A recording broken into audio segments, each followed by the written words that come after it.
Hey guys, before we get into the video, I just want to say thank you to everyone who has subscribed, who is viewing, who is liking the videos, commenting, etc., etc. I really do appreciate it.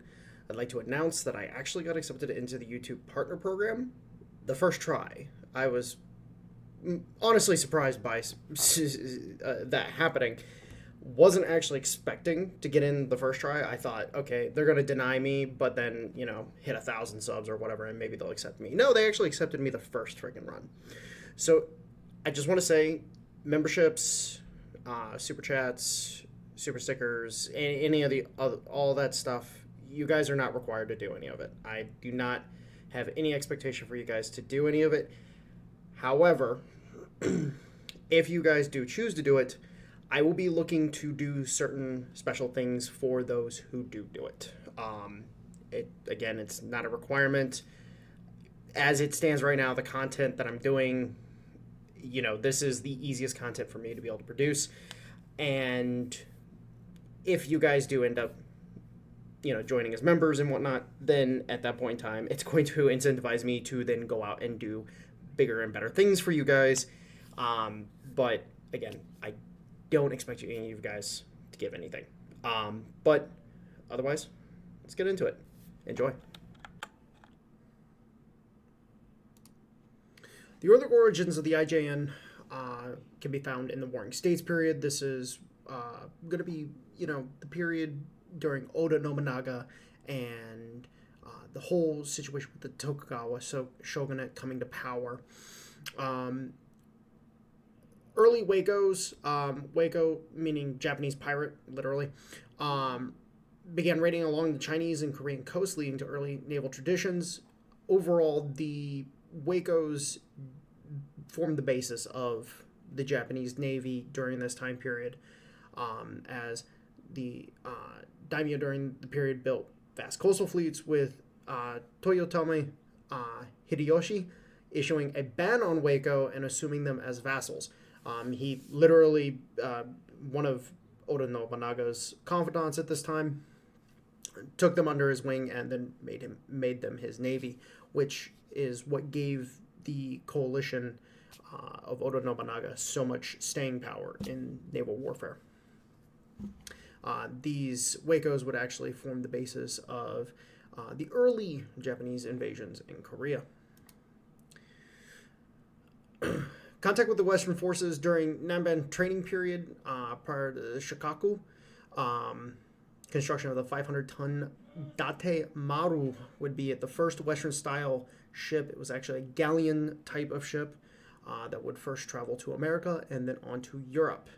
1604, Tokugawa Bakufu is, I'm not sure how to actually say that. I think it's Bakufu. Orders construction of the Red Seal Fleet, armed merchantmen using Western technologies destined for Southeast Asia.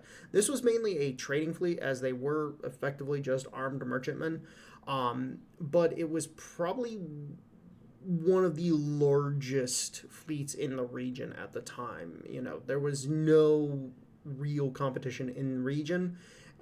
Of course, if we're comparing it to the British or the French at the time period, yes, they're overmatched, but in the region, these ships were probably some of the best. 1640s, with the Shikaku, or policy of seclusion, is put into force.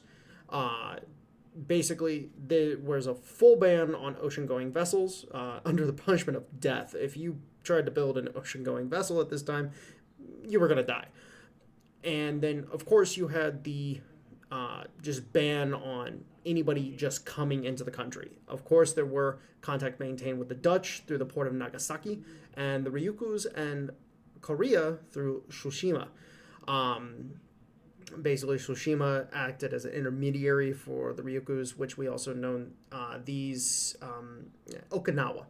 Think Okinawa. And, of course, Korea. Japan was kept aware of the happenings in the world and of technological development. However, the Shikaku resulted in the loss of most naval tradition, and this was one of the things that hit them hard going into the later periods, because they just did not have that naval tradition. Most people, they might underestimate how powerful tradition is within a military, but overall, tradition is what lays the bedrock for a lot of military organizations. And with such a long period of seclusion, you're talking 200 years, it does harm that tradition quite a bit because you're not continuously reinforcing it. Beginning in the 19th century, Shikaku begins to wane due to increased presence of Westerners in Japanese waters. Japan was just kind of caught in the middle of this increased trade with China. Whaling and other such activities just resulted in more and more contact, and thus things were just happening naturally. Eventually, several incidents did lead to the edict to repel foreign vessels. Effectively, every time a foreign vessel came near the coastline and it was sighted, it was to be forced away from the coastline. However, then the Morrison incident and the conclusion of the Opium War led to the shogunate government adopting the Order for the Provision of Firewood and Water, which effectively allowed ships to come into ports and request firewood and water, but nothing else. Several attempts were made to open Japan, but with Dutch assistance, the Japanese resisted until the 1850s. And effectively, the Dutch helped the Japanese build coastal defense forts and several other things like that to prevent the other nations from being able to force them open at gunpoint, which, well, that didn't last long. 1853 and 1854 saw demonstrations of force by ships under Commodore Matthew Perry, yes, that Matthew Perry of the United States, that would result in the 1854 Convention of Kanagawa and the opening of Japan to American trade in 1858. Further treaties would be signed by the Japanese with other nations over the preceding years. These nations would vary from the Japanese to the French to the Germans to it. Basically, everybody got in as quickly as they could in order to try to take advantage of the situation that Japan was in, because basically everybody could get a hold of their goods very cheaply and there was nothing the Japanese could do about it. And these events would cement the knowledge that the world was indeed large and very, very hostile to the Japanese. Beginning right after this period, going into the late 1850s, with Dutch assistance, the establishment of the naval training schools in Nagasaki and the acquisition of the first steamship for Japan, the Kanku Maru, the Japanese had the start of their first fleets. The shogun would dispatch samurai to also study in the Netherlands as part of this cooperation. There would be several samurai sent to study abroad in the Netherlands.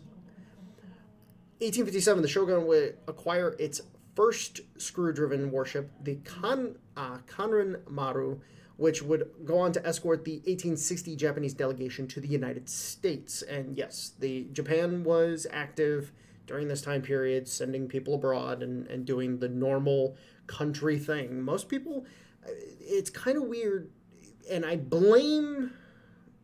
really do blame Shogun 2 Total War, Fall of the Samurai, for this, because a lot of people seem to have this idea that, prior to the Boshin War, the Japanese were, just stuck on their island, and it's like, no, they weren't. The domain fleets. The shogun instructed the domains, which these are what were originally daimyos. At this point in time, the daimyos have kind of gone away, but the domains do still exist. To also purchase and develop naval fleets. Satsuma, one of the leading domains of the Warring States period, also the leading domain of Kyushu, would lead the front with with a naval training center and 9 steamships in their domain specifically. The other domains, Chosu, Haizen, Tosa, and Kaga, would also acquire similar-sized fleets. Chosu, I believe, had the smallest fleet out of those. And then Tosa and Kaga, Tosa had the smallest. Chosu, Haizen, and Kaga had relatively similar fleets to what Satsuma had. Tosa, I believe, had 6 steamships at this point in time. But due to lacking organization and centrality, the domain fleets lacked in seamanship and combat training across the board. Basically, these fleets were not that very good. We come on to the Meiji Restoration, which is the reascendancy of the emperor to the highest power in the realm in the subsequent Boshin War, would see the bedrock of the Imperial Japanese Navy laid. So during this time period, you have what is the Boshin War. The Boshin War would be the Emperor Meiji going on to fight the shogun, the Tokugawas at this time, and would then later lead to the Meiji government reascending or reasserting itself within the politics of Japan, the downfall of the shogunate, and the eventual establishment of a much more central government across the board. There was a lot of centrality put into place in this time period in order to consolidate and make sure things were good to go. By the end of the war, it was evident the reformed government needed more centrality to correct for the issues at hand, and thus led to the founding of the Ministry of War and the Ministry of the Navy of Japan. In 1872, the Ministry of War would be replaced by the separate Army and Navy ministries. During the 1870s, the Meiji government set forth to reform naval affairs. These reforms would be plagued by internal issues, leading to the Saga Rebellion of 1874 and the Satsuma Rebellion of 1877. These rebellions were primarily fought on land, and the Army would gain prominence over the Navy. This was, and unfortunately, this is an issue that would plague Japan going forward, as there was no real consideration put to the fact that you're an island nation and the Navy should take prominence over the Army. Unfortunately, this back and forth would cost Japan dearly, to say the least. Navy policy at this time, Shusei, wow, I can speak, Kokobo, or static defense, led to the focus on coastal defense, and thus led to the Navy being relegated to a secondary role, literally Rikushu Kaiju, or Army First, Navy Second. 1870 also saw the delivery of the Ryujo Maru, a British-built ironclad corvette, and basically the 1870s would see the Japanese start getting a hold of more and more ironclads across the board. 1870 saw the decree that the British Royal Navy would serve as the model that the IJN would build itself upon, rather than their Dutch counterparts. Effectively, this is during the time period that the British and the Dutch have kind of finished beating each other up, and the Dutch have officially lost that affair. And so the Dutch had waned at this point in time, going into the 1870s fully, and the British were truly ascendant during this time period. Lieutenant Commander Archibald Douglas, later Admiral Archibald Douglas, would lead a British naval mission to the country, the mission remaining until 1879. Archibald Douglas would not remain in the country that entire time, but he would train a class of 30 cadets personally and would oversee just overall development of the command structure. During this period, one Togo Haichi, I always hate trying to say his name, Hayachiro would be sent alongside 13 other cadets to Britain to study naval sciences. This is also known as Admiral Togo. This is the guy who would later be featured in the Sino-Japanese War. 1870s also saw the delivery of the Fuso, Kongo, and Hiei ironclads to Japan. The 1870s also saw the first deployments, technically overseas, kind of. 1873 saw the Saikaron proposal, a punitive expedition to Korea. This was abandoned, and later in 1874, a punitive expedition was launched to Taiwan, which was the first naval foray abroad for the IJN. In 1875 and 1876, saw multiple interventions in Korea, eventually leading to the Japan-Korea Treaty of 1876, which opened Korea to foreign trade. And then in 1878, the cruiser Seiki would sail to Europe with a full Japanese crew. And why this is notable in and of itself is the fact that the Japanese had gotten to the point where they did not need foreign officers on their ships. They had their own officers at this point in time. And this truly shows the expediency in which Japan was building its navy. The first naval expansion bill, 1882, Iwakuru Tomomi would pin his opinions regarding naval expansion, pushing for a strong navy to secure Japan's borders. Effectively, Tomomi was of the opinion that, well, we don't need a strong army, we need a strong navy because we're an island. This guy saw it. He understood it. He also had quite a few friends that definitely saw an interest in, building a strong navy. But besides that, 1883, the government would approve his plan, deciding on 32 warships over 8 years at a cost of 26 million yen. Now, let me kind of break this down for you. 32 warships at this time period, that is a huge expansion of the Navy at this point, especially because these are all going to be ironclads. These are not wooden warships. These are not copper plated warships. These are ironclad. So these are incredibly, incredibly good warships for the Navy at this time. Mind you, ironclads are still in fashion. It is not the 1890s when shipbuilding takes off hardcore. Ironclads are still very much a thing across the world. And then over the course of 8 years, these warships are still going to be relevant even into the 1890s, going into the early 1900s to a degree, mostly as training ships that far in. But you understand the point is that, they still have some relevancy. And the cost, 26 million yen. That might not sound like a lot to somebody in the modern day, but you have to understand this is the yen before it was debased. And oh gosh, that's a lot of money. Mind you, the Japanese yen performed quite well prior to the debasement during, I believe that was the 80s, the 1980s. It performed quite well to the dollar. So, yeah, that's a lot of money during this time period. And due to the increased taxes that followed as part of the, in order to pay for this program, and the increased cost of the larger components, the steam engines and the guns and several other components, the plan was embroiled into political turmoil across the board. There was actually a fear in 1885 by the research that I was doing that the plan was going to have to be abandoned early because of the political turmoil involved with it.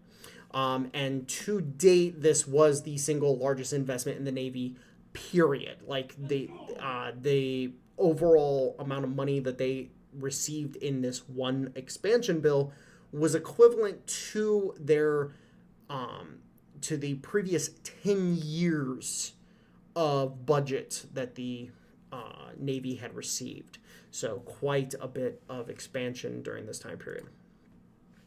Now, the arms race and the French doctrines. So at this point in time, Japan received 2 modern cruisers from British shipbuilders, and then entered a pitched arms race with the German-supplied China. China had received 2, I believe it was German battleships at this point in time.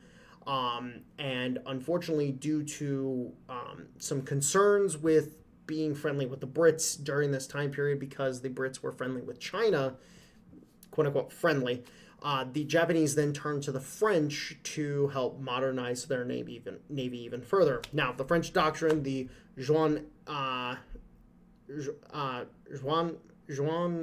Ecole, I don't freaking know. I've always referred to it as the young school. I don't know how to speak French. I really do need to learn how to speak French. Favored small, fast warships against larger warships. So effectively, the idea is fast cruisers and fast torpedo boats could overwhelm larger vessels completely and utterly without too much hassle. And there is some relevancy to this idea. However, there are specific issues with this doctrine that, well, naval land bombardment is definitely one of them. In 1885, Emile Bertin was hired by Japan to oversee naval arsenal expansions. He oversaw several of them. And then, of course, we also have the expansion of Yokosuka at this time. Many warships of varying size entered IJN service, the largest being, during this time period, the Matsushima class, which is quite an odd, actually, quite frankly, a very odd design, but I can kind of understand where it came from. And then this period also saw the mass adoption of torpedo technology by the IJN as well.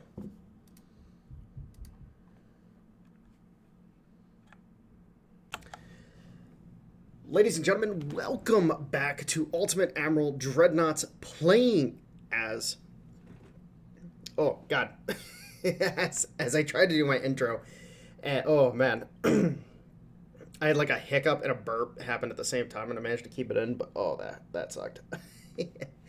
Welcome, everyone, to Ultimate Admiral Dreadnoughts playing as the Empire of Japan and to our historical series. As you guys got with the first bit that I did a little slideshow there with the details of basically the early history of the Japanese naval efforts and going up until basically the 1980s, mid-1980s basically. 1987, I think, was the latest point that we kind of covered in that. There's a lot of history to do with the Empire of Japan, and it's a very colorful history, and it's a very prominent history. If Japan had not gotten involved, and this is one of the key things that I really do believe across the board, had Japan not gotten involved with Germans being pressured into actually joining the war on the side of Germany, and then a few other things like that, I think Japan probably would have remained a world power and probably would be one of the largest world powers in the modern era.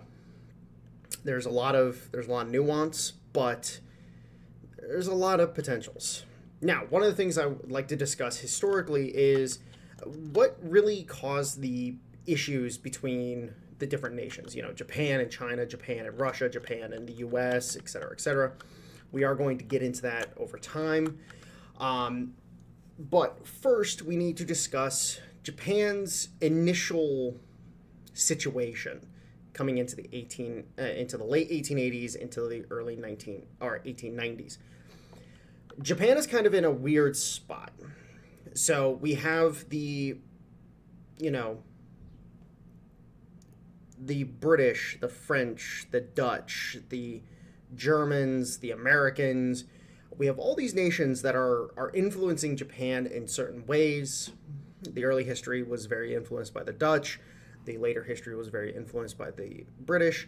But then every one of these nations is building ships for Japan. Now I decided not to go with just for the sake of my sanity, because I hate the initial designs the AI makes when you load up a game.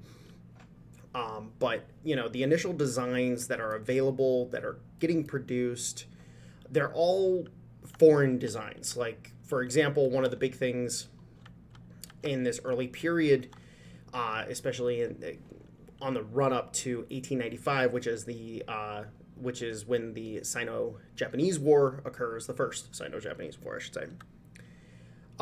The Germans have sold two battleships to the Chinese.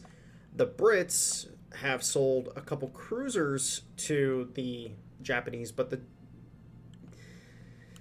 let's just say the young school doctrine is not going to cut it for what the Japanese see as developing within this area and within this region of the world. And of course, the Germans being very close to the Chinese, the Brits being very close to the Chinese for a while, the French kind of being closer with the Japanese, even though the Japanese wanted to base their navy off of the Royal British Navy. The problem is that they're like, we don't know which way the Brits are going to go, and this is why the very heavy French influence on the Japanese when it came to their shipbuilding. Also, there's the influence from the Boshin War. The French, if you've played Shogun 2, Fall of the Samurai, the vanilla ending, or the vanilla choice, I should say, for your faction should be the French, because they were the ones that came in and assisted the Imperial factions in this case in actually deflecting and destroying the Shogun. In reality, the Shogun didn't really receive any foreign assistance, really. Like, it did, but it didn't. It's kind of a weird situation. But, you know, of course, game balancing. You can't just restrict the Shogun from not being able to choose the Brits or the French or the actually, wait. Now I think about it. Can the Shogun choose the French? I don't remember. I do not remember. But anyways, so let's go ahead and start talking about ship design. So, well, first let's do all the things. Let's do this. Let's do this. Let's do this. In the case of diplomacy, we can kind of leave the diplomacy as is. Let's go ahead and boost with the Brits. Research-wise, we want to focus very heavily on engines and armor initially, because we do need the at least triple expansion. Triple expansion really helps overall over the steam compound engine. Getting triple expansion just is a massive upgrade. In the case of armor quality, getting to Harvey as quickly as possible is freaking paramount. When it comes to ship design, so initially we can't build any battleships because the battleships that we are going to be building are in two classes. So the first class is around 2,500 or 12,500, I should say, and that is of the Fuji class. So these, you know, overall, I'll just give you guys an idea of this just for the sake. Now, of course, the ships aren't going to look as the same as they should. Actually, it should really, it's 12,700 and would go at an 18.2 speed. And let's just go ahead and let's just use like the standard layout that you would expect from a battleship of this era real quick, just for the sake of it. And I believe they had 12-inch guns. Yes, they had 12-inch guns. Very big guns. Secondary battery of 6-inch guns. And then a myriad of 1.9-inch guns. I believe these would have been 12-pounder guns, technically speaking. But unfortunately, we really can't get many 1-pounder or many of the smaller guns. And this is one of the big drawbacks of the situation with the ship designer in this game, is that we can't place a lot of these guns. Like, say for example, you know, we can get a few 1.9-inch guns on here, but the problem is that, you know, we can't get nearly the number of guns that we would expect to have on these ships given, you know, a historical context. It'd be really nice if they made a game mode or a setting where they could just design the historical ships and then you could just research them and then build them. That'd be really cool, but unfortunately we can't do that. But yes, just an overall idea of what something like the Fuji class would be representative of. Now, unfortunately, again, we can't build it because we only have a tonnage of 11,000. And then, of course, we go into the Shikishima and the Asahi and the Mikasa, and so on and so forth. The Mikasa being, you know, probably the most prominent of those examples. However, we can go ahead and build some of the light cruisers. So we have the Chiyoda. So the Chiyoda was a 2,500 or 2,500 ton, or just under 2,500, but we're going to do 2,500 for this. So the Chiyoda class, it will be we will be building 5 of these, simply from the perspective that there are a lot of cruisers. Like, basically because of the fact that the Japanese were buying as many ships from overseas, there's a lot of variable designs. They'd be buying ships in pairs from a nation. You know, in the case of the Mikasa was built by the British. The Sashi, which is the sister ship to the Mikasa, I believe was built by the Germans, if I remember correctly. I'm not 100% sure on that, but I'm pretty sure she was built by the Germans. I'd have to just reference that real quick. But the point is that there's a lot of these individual classes or pairs, I should say, not really class, but there was these, you know, these multitude of pairs of ships produced. And so as part of that, we're going to kind of simplify it a little bit for the sake of the game. And so I've combined a few of the classes, like the Chiyoda, for example. The Chiyoda itself was a single cruiser, but there were multiple cruisers built in that time period where it's like, okay, like I could go ahead and build each one of these individually, but this is going to take forever. So we're going to just go ahead and do this. So the Chiyoda herself was a 10 guns of 4.7 inch caliber. So let's see if we can actually manage that on this light of a hull. So 2, 4, 6, 8, 10, 12. Okay, so let's go ahead and minus off this pair. So there's our 10 4.7 inch guns. And then she also had a myriad of it should be 3-inch guns. Yes, 3-inch guns. And we can, in fact, build this bad boy. So let's go ahead and build this out. Get this looking good. We can go ahead, and I believe the Chiyoda had 2 funnels. I would have to actually look at the picture of the ship again. Hold on. Actually, the Chiyoda only had 1 funnel. I thought she had 2.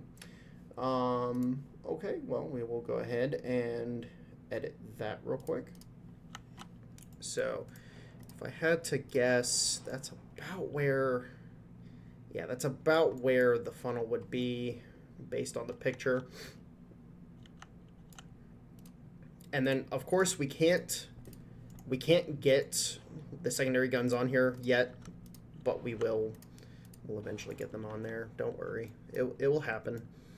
But yes, the Chiyoda, she was, you know, a very standard cruiser of the time period. Like nothing spectacular, but you know, did her job, did her duty, and overall wasn't a bad ship. She did serve until I believe 1900 or 1901, 1902, somewhere in that region. And then in the case of armor, unfortunately, I wish we could get the kind of armor that was actually on these ships. It'd be absolutely freaking fantastic. So let's go ahead and it's 1.4 for the main deck, and then the aft and forward decks were 1.2. Superstructure, I'm going to go ahead and put at 1, and then the conning tower will also be at 1. Because, you know, overall, but the belts of these cruisers actually ranged. We can actually go ahead and pump that up a little bit. They actually went from the main belt being a thickness of 3.6 inches to the forward and aft belts, you know, cutting down to 3.2 inches. So actually a pretty well armored little cruiser, all things considered. And then let's go ahead and see if we can bump up the range at all. No, we really can't. Unfortunately, that's the problem of, you know, not having the better engines. Now, in the case of the guns, unfortunately, we really can't. You know, let's just put it up to 4.7 real quick. You know, yeah, we're 45 tons over the weight. Let's see if we can shrink that down at all.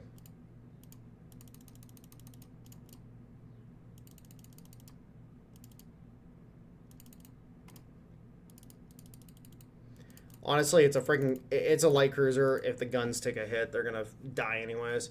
So let's see if we can just slim her up a little bit. Yeah, let's go like that. We can slim her up. So she's got her 4.7-inch guns. So in reality, this cruiser, early game, like this build, would absolutely slay people. Because it's like, oh, hey, I'm 19 knots, which is respectable speed for this era.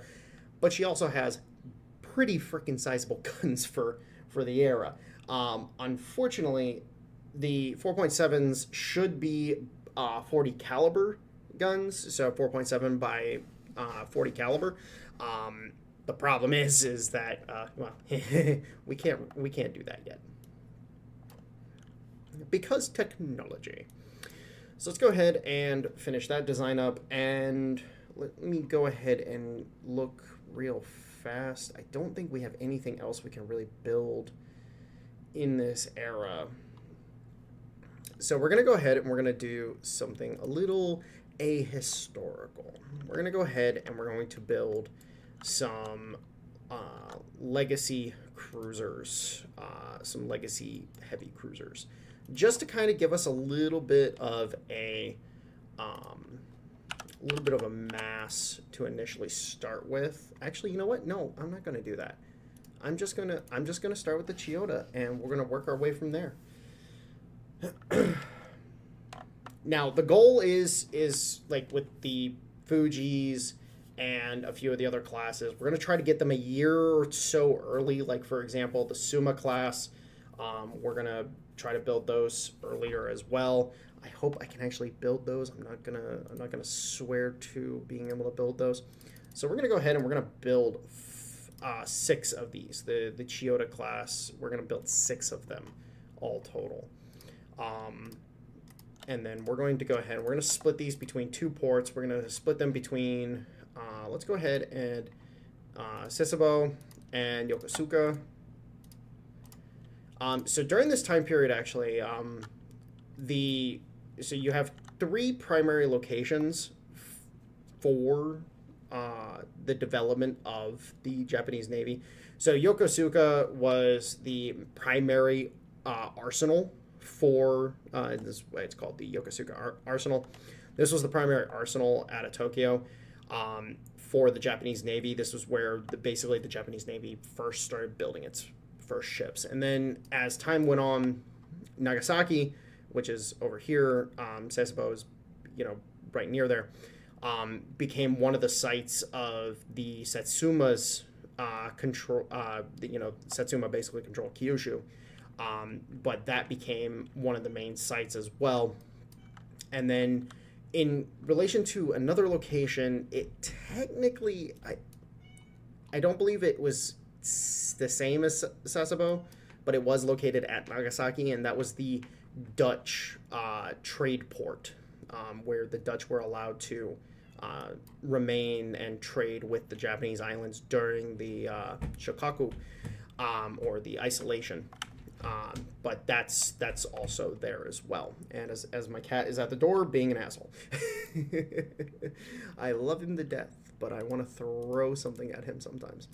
So let's go ahead and you might be sitting there like, oh, hey, build more ships. No, we're playing this with relatively, like, again, yes, some ahistorical nature. There's going to be some ahistorical stuff going on in this playthrough, but we're going to try to go for as much of the historical nature as possible. We're pushing to build. We're only basically allowed to build until after 1945. 1945 and onward, we're allowed to build anything we want to, but 1945 and prior, we cannot build anything outside of the parameters of what the Japanese built. Again, some allowances made for the fact that I don't want to build like 20 different light cruisers for the sake of my sanity. Please don't make me do that. All right, so we also need to, okay, we did that. We are looking good. Let's go ahead and turn, actually, yeah, let's turn these guys onto limited. And then let's go ahead and put this up to 40% since we're not spending as much money. So during this time period is actually when the Japanese military, or the Japanese Navy, I should say, is actually pushing a lot into developing their officer corps. They're trying to push, get as many officers trained and ready for command as possible. The 1870s would see the first Japanese all-crew ship sail to, it was Europe, right? Yeah, it was Europe. Which, mind you, they had relied on foreign officers from that point, from before that time. So, being able to have a captain and the officers, the staff officers of the ship be able to be all Japanese, that's a big freaking deal for them. So again, we're going to go ahead and we're going to keep improving our relationship with the British. We're also going to improve our relationship with the French. There's two reasons for this. We want to maintain close relationships with these two powers from a historical nature, because they're the ones that are kind of they're kind of the friends. They're mainly the French, but also the British. In the case of the Russians and the Chinese, well, yeah, there's a couple wars that happen. Let's just say that. Now, in the case of the war with China, I'm just going to go ahead and I'm going to discuss that now. In the case of the war with China, there is a little bit of a problem that we're going to have with completing this war. So our main goals are twofold. Secure the Chinese holdings that we technically would be securing. So we're talking about Formosa, Pinggu, Weihue, Liaodong Peninsula. These were the primary. But we also have to try to... I'm trying to debate whether or not I want to take Liaodong, because Liaodong, technically speaking, because Weihue, the Japanese... If I remember correctly, I could be wrong here. The Japanese took Weihue and then gave it back. Liaodong, the Japanese were forced to relinquish control of it by the Russians, and then the Russians secured it. And that's why the Russians had control of Port Arthur come the Russo-Japanese War. So... I'm thinking I'm just going to go ahead and my goals are going to be Formosa, Pinggu, Weihue, and Liaodong, and that will be the first Sino-Japanese war. And if I could take Manchuria, I'll take Manchuria. I don't think I'll be able to. The army tends to be a little stupid. But as well, historically speaking, Korea would also be under my control in this scenario. So if we can try to get a couple events put together, then we will go for that. As my cat is being an absolute douchebag at the door. I love him so much. Bro. Excuse me, ladies and gentlemen.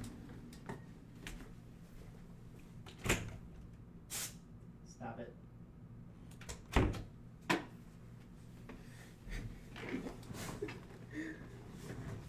He's such a lovable bastard. I love him to death. All right, so our overall goal in this situation is to prepare for this. Now,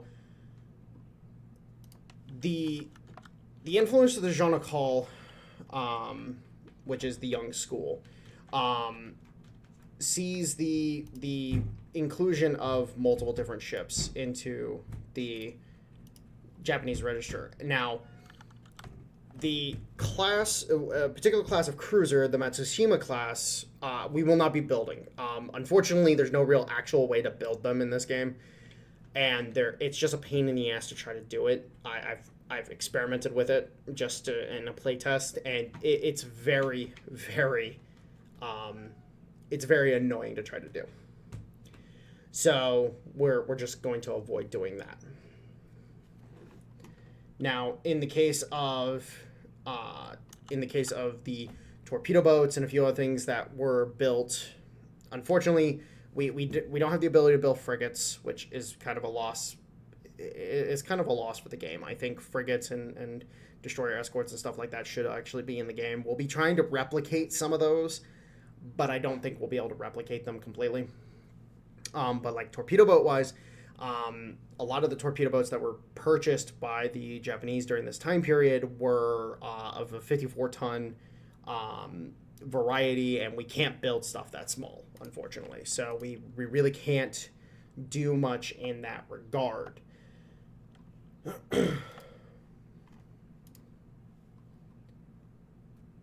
Now, in the case of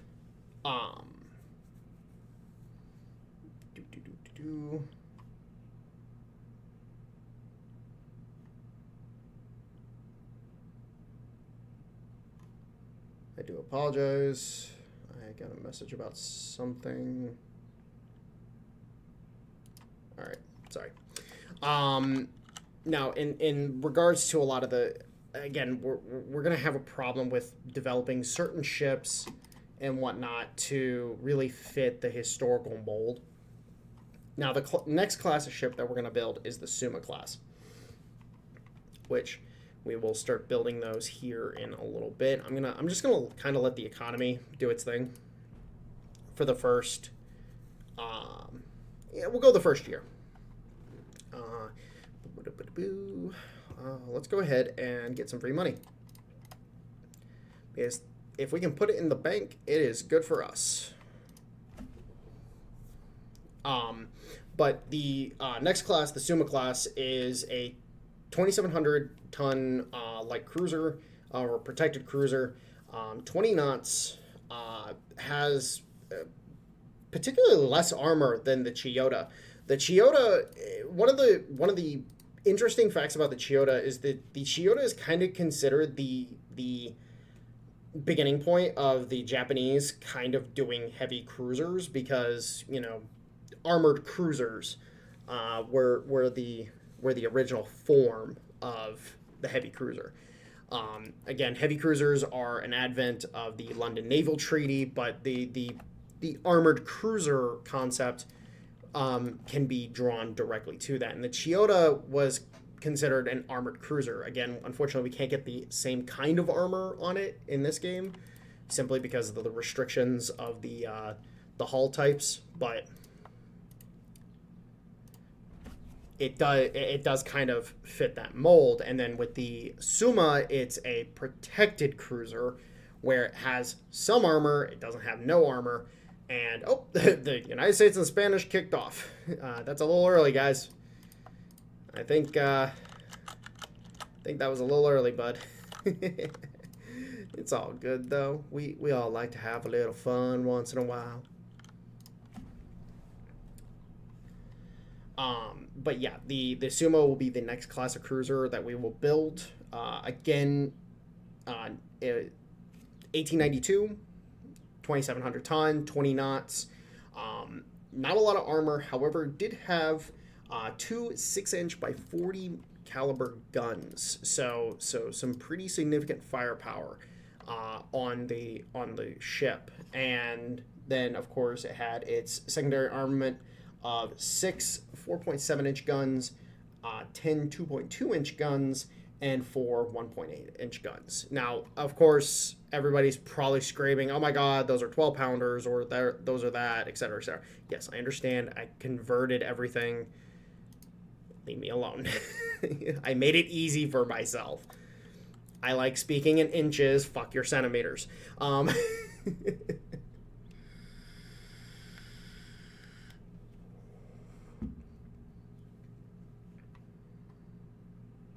And I do apologize if there's any like Europeans or whatever that are like confused by the inches and everything. I know measurements in inches. Sorry, I can't do anything to help you. It's just a fact that you're gonna have to suffer a little bit. I hope you enjoy though.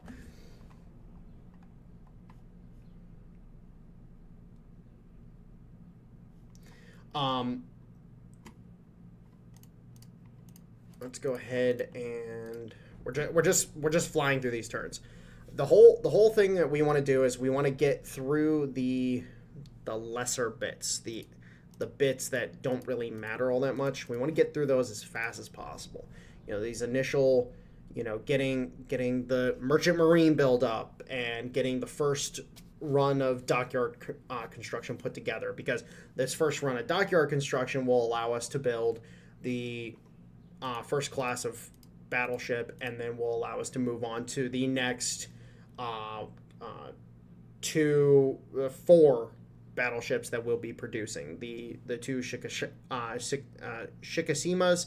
the Asashi, and the Mikasa. Now, it really sucks that we can't buy ships like that. I think that's one of the fail points, is that we can't actually buy ships from other nations. The player can't do it, but the AI can do it. So, like, say for example, if I mothball the Chiyoda here, if I mothball it, somebody, one of my allies, if I'm allied with anybody, which I don't think I am. No, I'm not. But one of my allies could be like, "Hey, I want to buy that," and I could sell it to them. You can't do that as the player. It's really weird and it's really annoying. Or I can't put in orders to the Brits and be like, "Hey, Britain, I want a battleship. Give me battleship."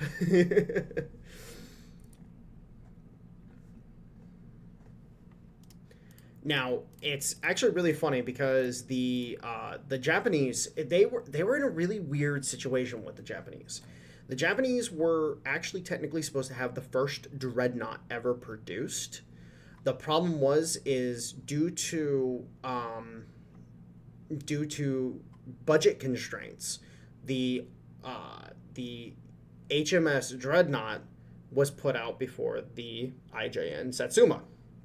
I believe it was the Satsuma. Now I'm questioning myself. Hold on, I actually have to look now because now I'm questioning myself. But I'm pretty sure it was this the Satsuma that was supposed to be the first dreadnought.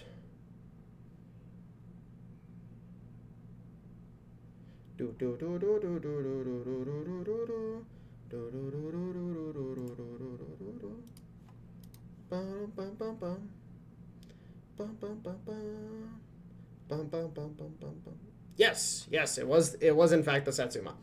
The Satsuma was laid down.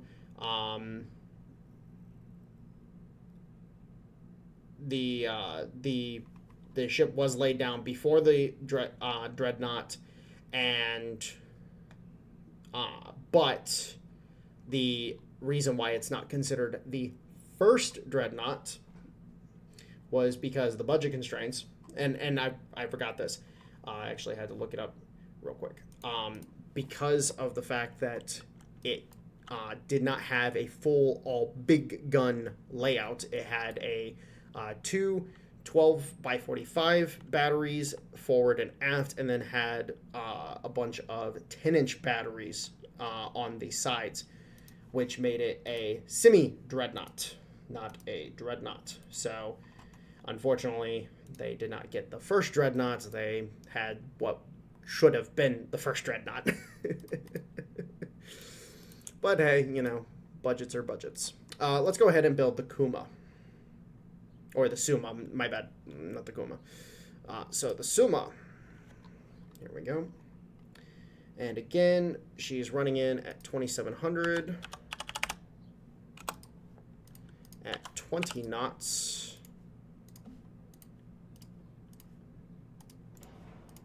And let's see if we can get these 6-inch batteries on here.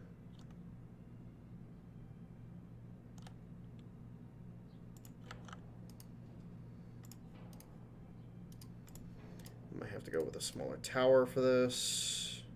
Yes. Okay, so we just needed a smaller tower. All right, and then we can go ahead and throw that on there. So there's the initial 6-inch guns, and then we can go ahead and throw on the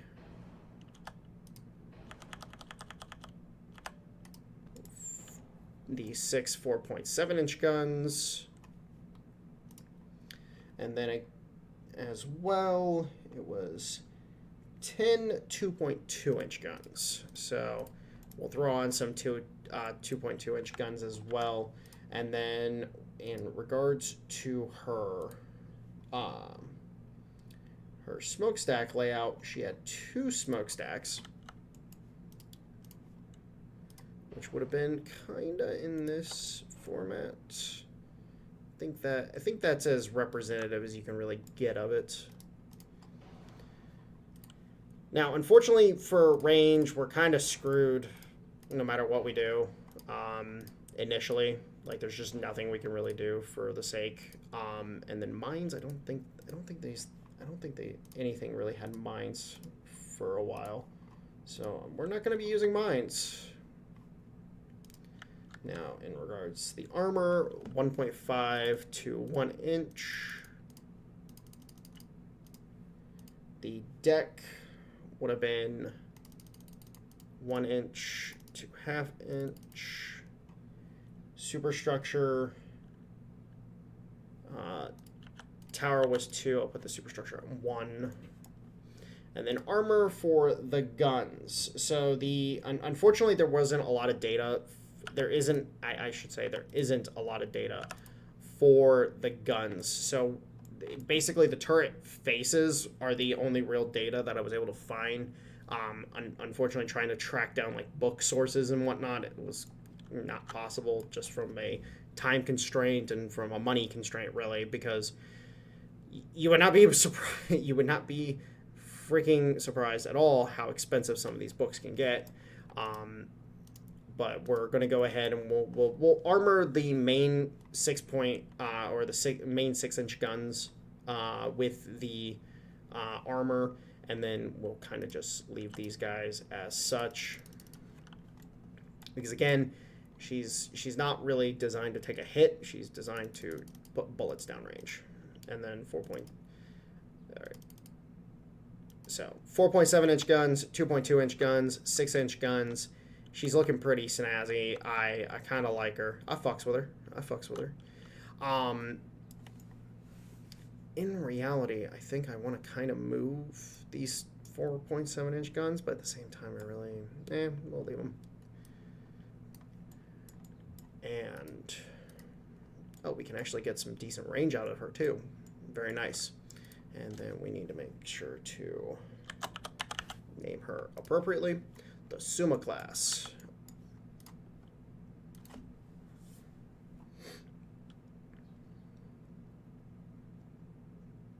I forgot to put torpedoes on her.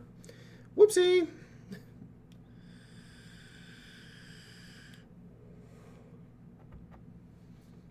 Whoopsie-daisy. Yeah. That was my bad. That was my bad. Just do a quick time check. Copy. Suma. And then let's put the torpedoes on her. And we'll just reduce that.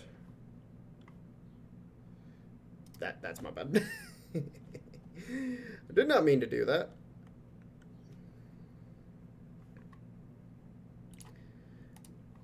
Now, in case of torpedoes, there are several classes of ship that, unfortunately, due to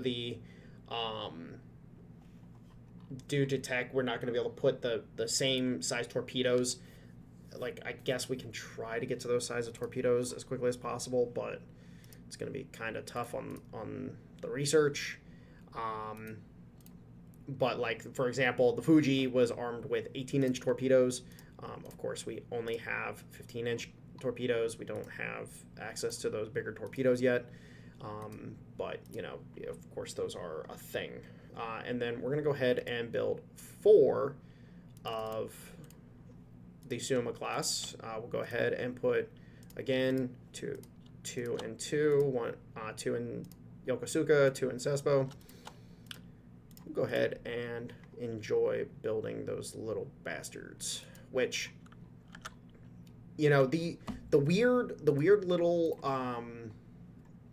differences, like the odd ship layouts of this era.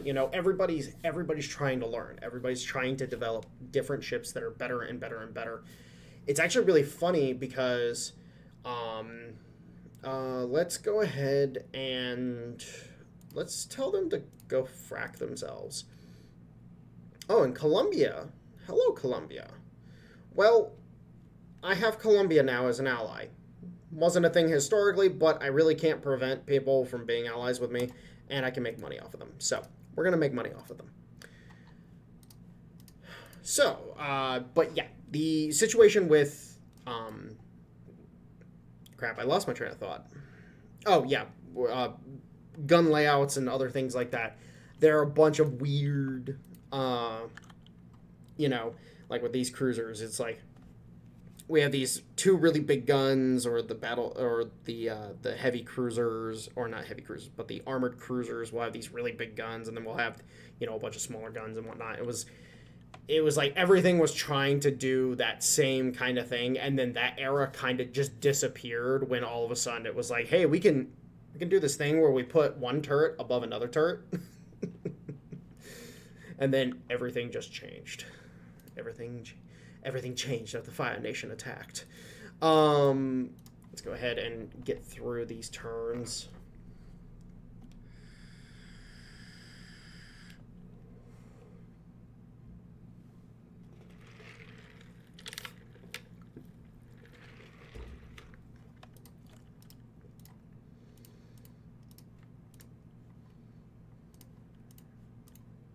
All right, and 6 months on triple expansion, which will help a lot.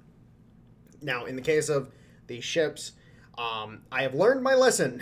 Trust me, I have learned my lesson from the last campaign. We are going to be keeping ships as long as we possibly freaking can without completely destroying our force structure, because, yeah, well,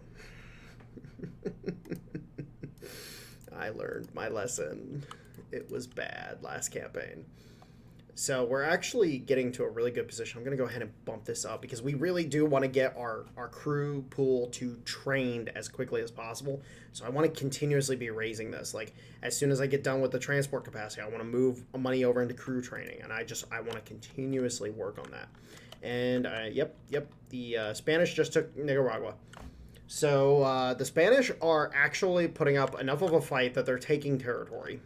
Otherwise, you know, forget the war. Nobody cares about the stupid war.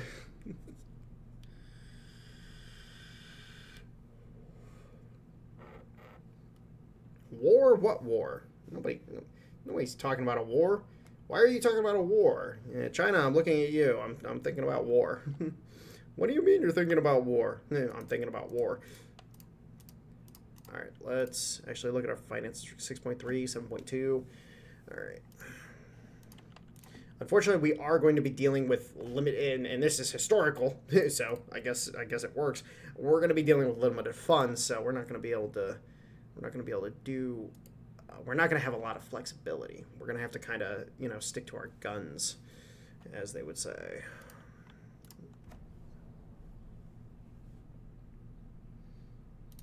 Let's do a quick time check. 4237. All right, and Columbia wants another Suma class. I will happily build you another Suma class. All right, 3 months on that. Once we get to triple expansion, I'm going to go ahead and swap off of that, and I'm going to start working on torpedoes because I would like to get to 18-inch torpedoes because a lot of stuff used 18-inch torpedoes in the Japanese arsenal. Basically, it went 18-inch, 21-inch, 24-inch. And once 24-inch torpedoes became a thing, well, we all know what those were called, and they fucked.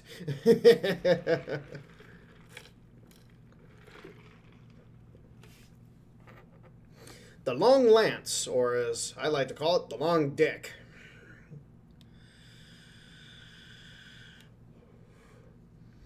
The Mighty Shaft of Doom. Oh, man. Please, dear God, do not let your kids listen to me make jokes like this. Please. I do not want to be responsible for your kid getting in trouble at school. Oh, man. That's just what I need. Like, oh my God, you said this on a video and my kid said it at school. It's like, well, sorry. Actually, no, I'm not sorry. I refuse to take credit. Obviously, you're as much of a shit poster as me. It's your kid. All right, and let's go ahead and continue looking at this real quick. All right, one more turn, and we're progressing very well on Harvey. We should have Harvey by the time we start building our battleships.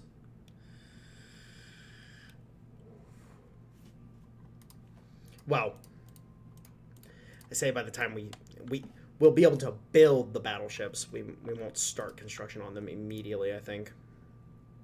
All right, let's go ahead and swap off of that. I would like to get some upgrades, though, on this. So,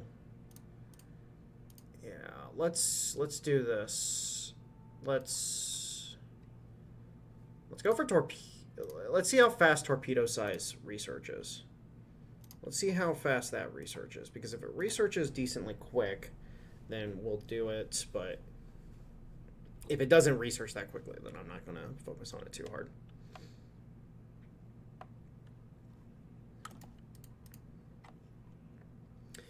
Columbia wants a couple Chiodas. We will go ahead and build them a couple Chiodas.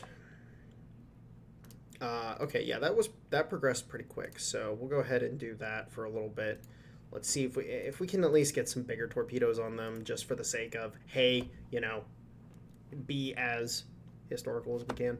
And also, bigger torpedoes just kind of, they kind of fuck. Like, you know, we definitely learned our lesson in the last campaign where it's like, oh, hey, we had great torpedo freaking hits, but because we were using smaller, lightweight torpedoes, we weren't doing nearly as much catastrophic damage as we could have been doing. Like, that's the thing. 1920s, if you don't have 24-inch torpedoes, you kind of have a problem.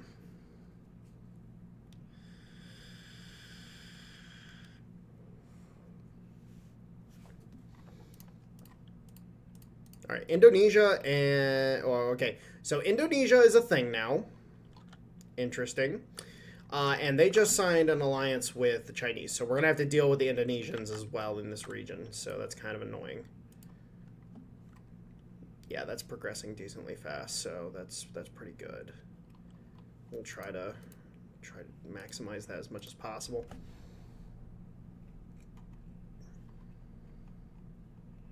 Let's go ahead and reference the list real quick. So the next ships that we're going to be building after this is going to be focusing on the Fuji class. So the Fuji class, again, 12,700 ton. Hold on, let me make choices here. Yeah, screw you. 12,700 ton, 18.25 knots. They were the initial, like, solid battleship that the... wait, where's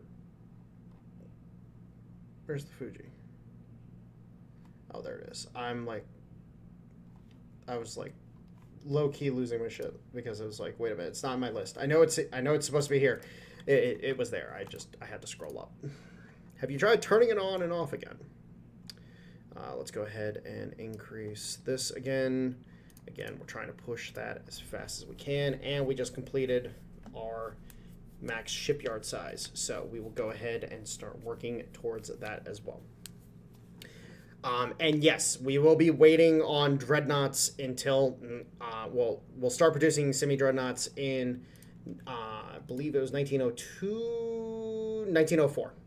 Yeah, it was in 1904 is when the Japanese began building.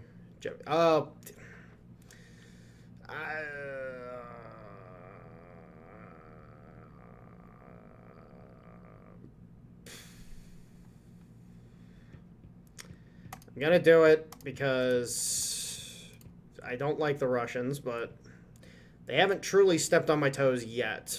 You know, the Chinese, like the Chinese, they've been acting squirrely.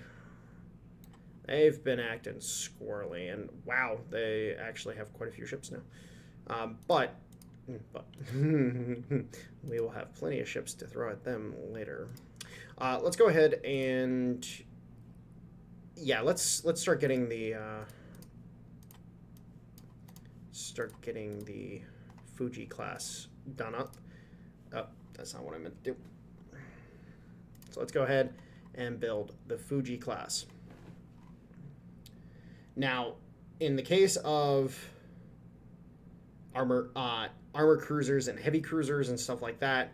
We really don't get any of those in this era other than the Matsushima class, which again, we're not designing the Matsushima because it's a pain in the ass to design. So we're kind of limiting ourselves there, but you know, it is what it is. So we'll go like that, go like that.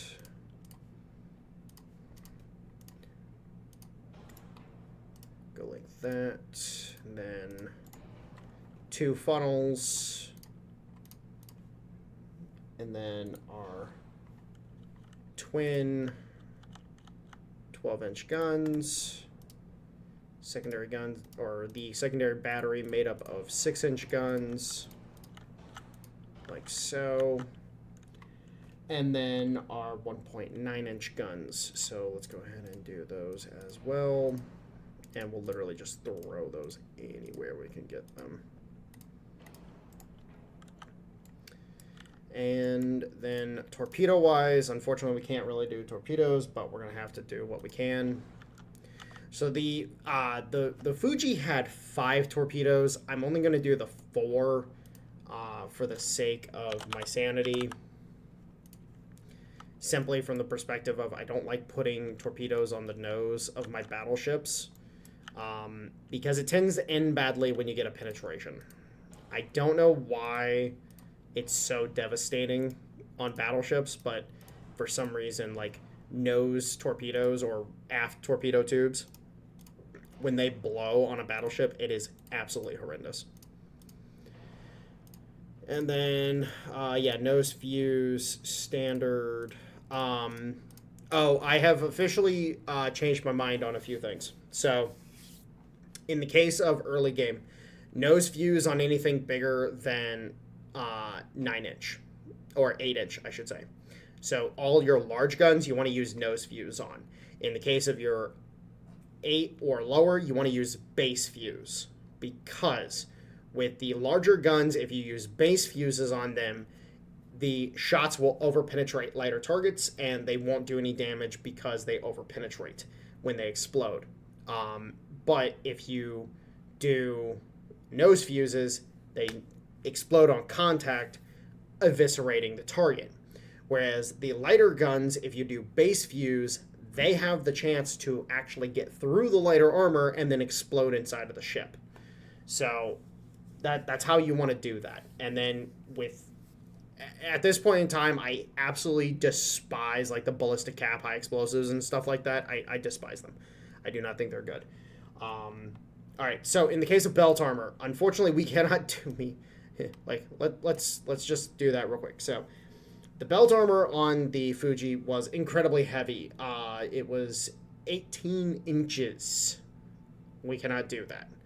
So we're going to mimic the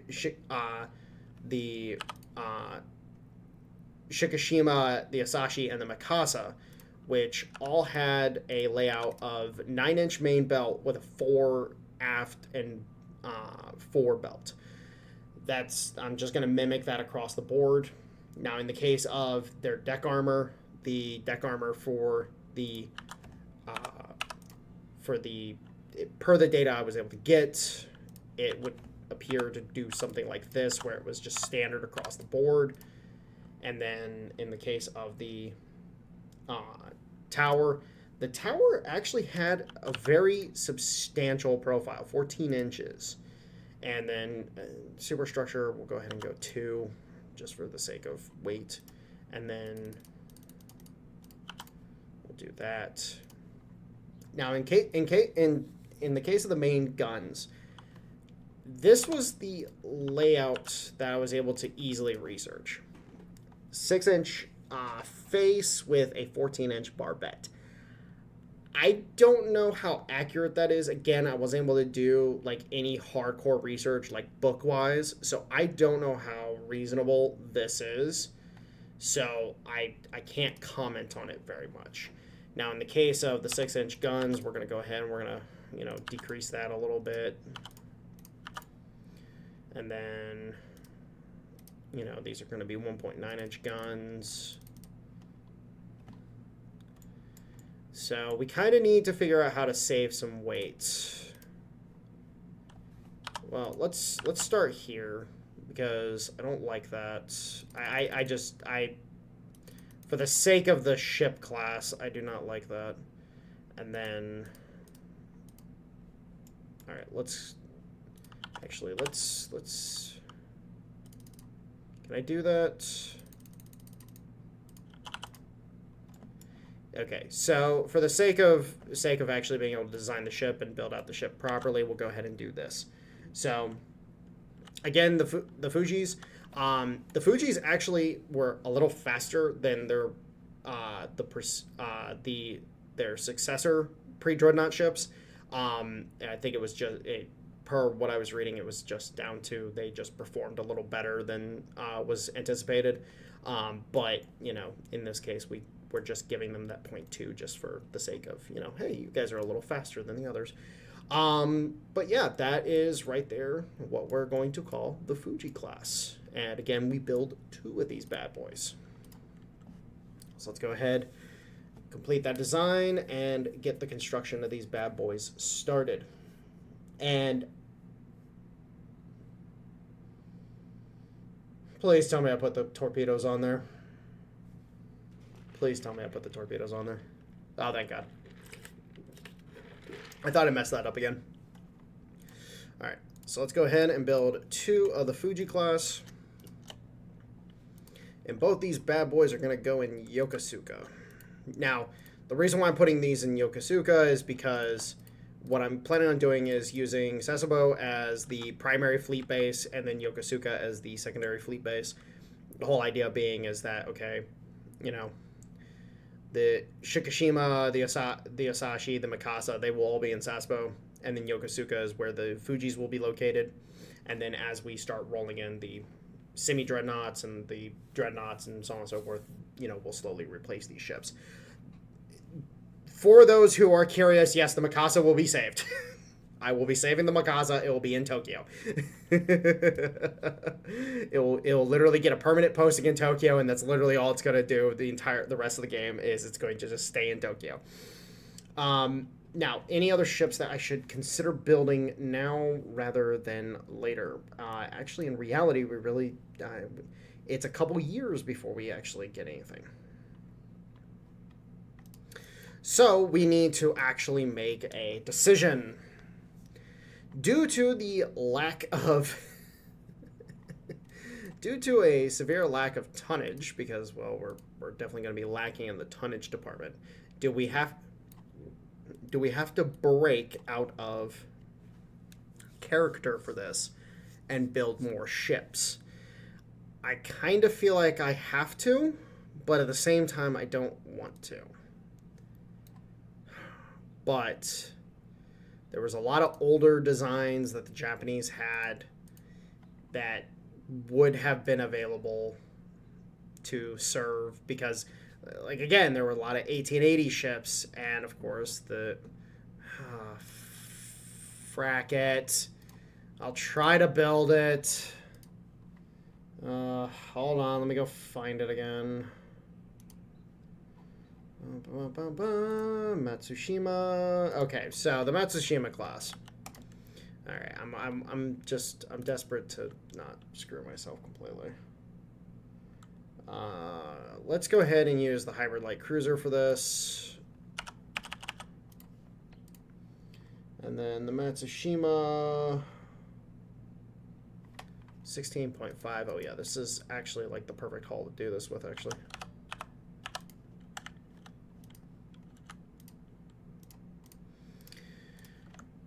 Alright, so the Matsushima class was basically one of the weirdest, most god-awful designs that the...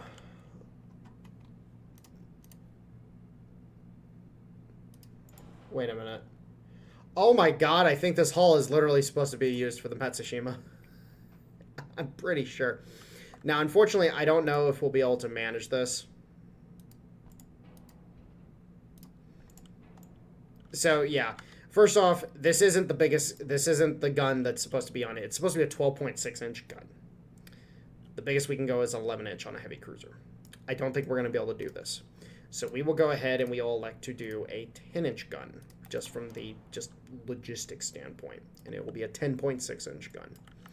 And then the numerous secondaries that this ship would have been armed with, the primary armament would have been, depending on which ships it was, because there were some differences between all three hulls that were completed, 11 to 12 4.7-inch guns. So what we'll do is we'll go ahead and do this. So boom, boom, boom, boom, boom, boom, boom. All right, cool. So that gives us 16 4-inch guns. Let's go ahead and remove some of those. And that gives us our 12. And then we have a bunch of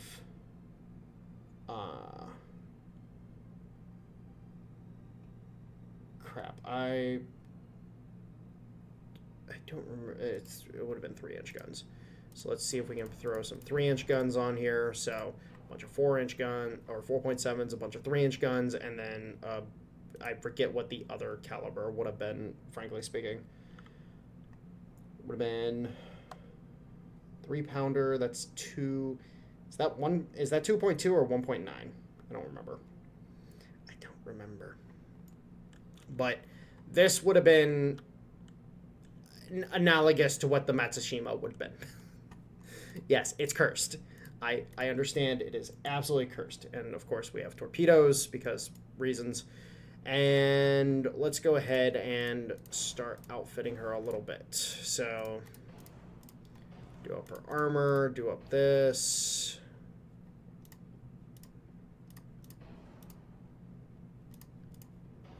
And then armor-wise, so there is no data in, okay, there's no data here. I might be able to do a secondary search real quick. Actually, you know what? Hold on. I could do that. Because I'm pretty sure I looked up some other things on other sites. Yes, okay. So I deleted it from the list initially, and I just hit the reverse button on that. So we'll go ahead and do, it's a bunch of, it's not 3-inch guns, it's,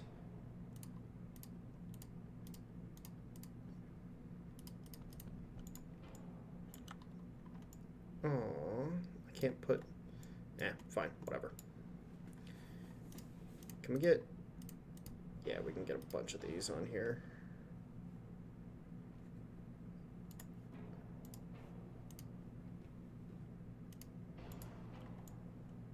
Yeah, we'll go like that. All right, and then I did look it up. It's a 4-inch belt that basically ran the entire length of the ship. Like, it kind of did, but at the same time, there was, again, variances between each of the ships that were built. So we'll go 4.3 for that, just to compensate. And then deck was 2. So we'll go ahead and do fore and aft at 1 for that, because I could not find data on it. 4 for that, which we'll just max it out. And then the superstructure we'll just put at 1. And then the turret was a staggering 12. Oh yeah, that's right. There wasn't any good information on what the carrot gun or carrot, or however the hell you say it. There wasn't any good information on what actually went into that gun for its protection.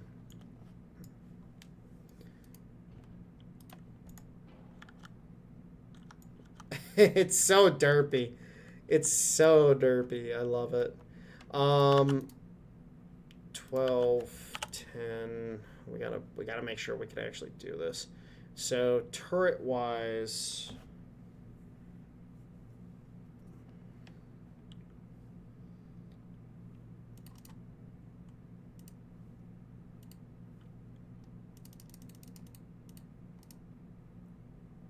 all right, we're not gonna be able to do that. That's fine, though. We'll leave it like that. So, the Matsushima class, because freaking reasons. So, the thing with this class of ship, if I can even call it a ship. So, the thing with this was actually, the idea is that you would have two that would have the forward gun, and then another two ships that would have the rear gun associated with it. And then as they passed by, one ship would engage coming towards the enemy, and then the other ship would engage while retreating from the enemy. Very odd concept, very odd design choice. I can't tell you. I don't know. We're just going to roll with it. Just to give me some extra tonnage, we're going to go ahead and build 3 of these, because that's the fourth one, if I remember correctly, was destroyed in an earthquake. If I remember correctly. Hold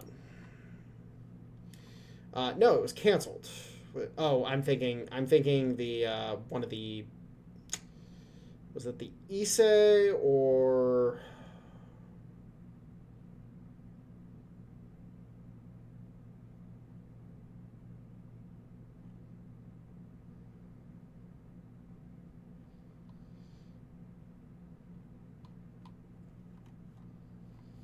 Huh, I do not remember. I forget which ship, and I would, in case of my list, it would be marked here. It would be, I believe... Huh, what ship would it be? I forget what class that would have occurred in, because one of the ships in our lineup had a sister ship that was destroyed because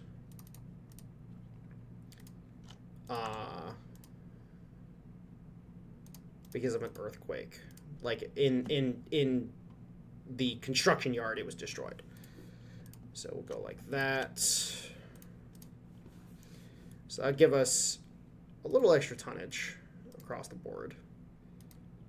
Should have built the Matsushimas sooner, but you know what? It is what it is. Absolutely ridiculous design. I don't understand, but that's the genre call for you, so what can you say?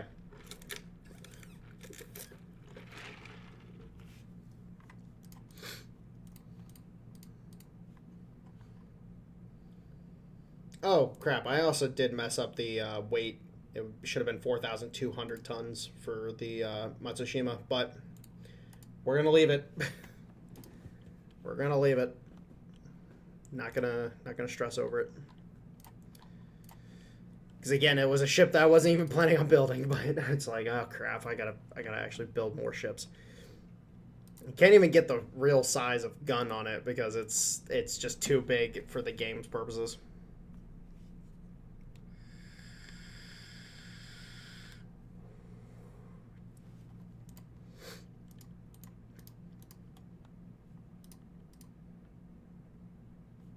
Alright, let's go ahead and turn this down. And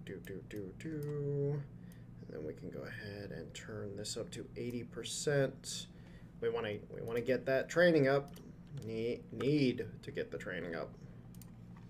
And then we're more than halfway through to Harvey armor, which once we get Harvey, that will be so good. If I'm correct, most, if not all, the battleships of the... Hold on. Oh, wow. My computer is lagging a little bit. Yeah, everything up to the Satsuma was Harvey, if I remember correctly, and then the Satsuma is when they started using Krupp. Hold on, let me just make sure. Katori. No, actually, the Katori was Krupp as well. Oh, so they actually started using Krupp a little sooner than I thought. Okay. I thought...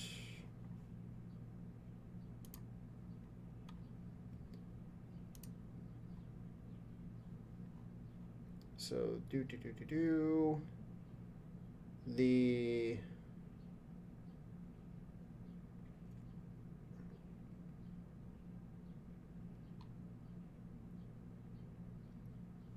Oh, the Mikasa had Krupp as well. Oh. Oh, crap. Wait. Okay, what about the...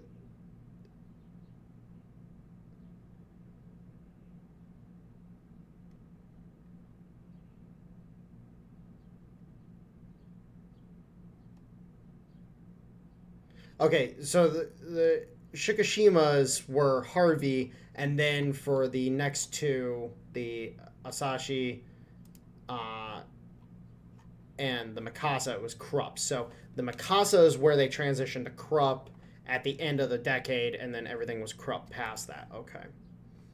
All right. Just had to confirm that. Also,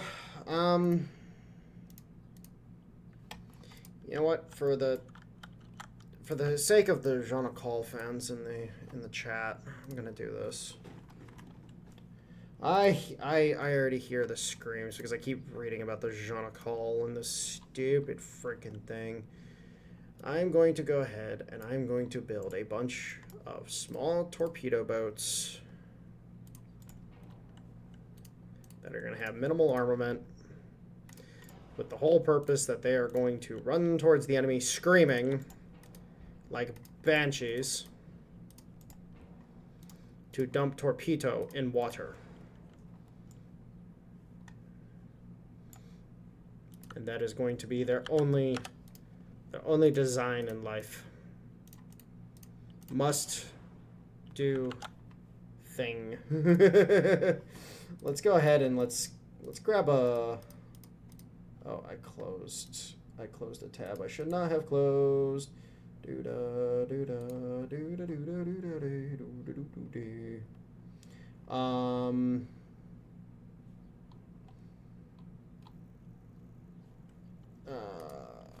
Ships.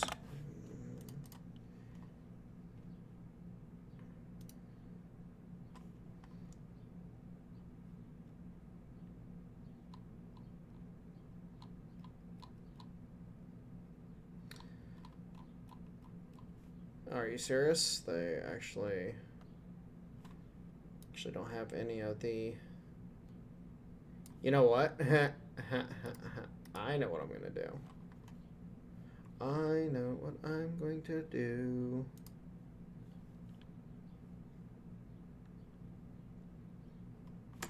We are going to call it the Young class.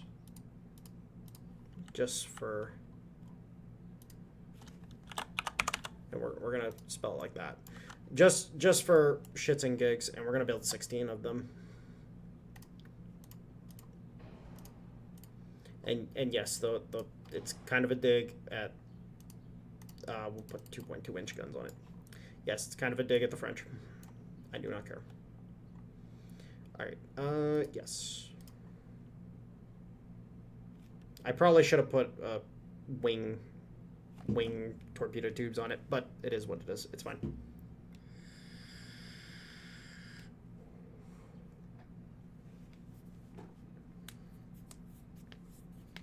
Yeah, we're gonna build 16 of these bad boys. Because that's how many they bought from France.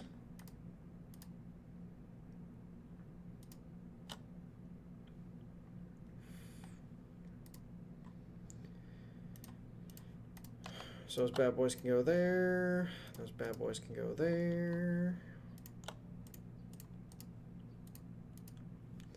And we are officially preparing for war with the Japanese.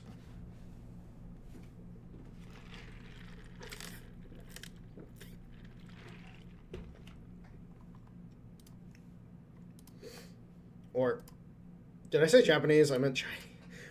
Wait, we're prepared for civil war? Like, wait a minute. Wait a minute. That's not fair. Alright, and we're kind of liking the situation we're in. I don't think we're in a bad situation. I don't think we're in a bad situation at all. And I also like the idea of having to play with less ships. You know, we actually have to conserve our forces. We can't get stupid with it.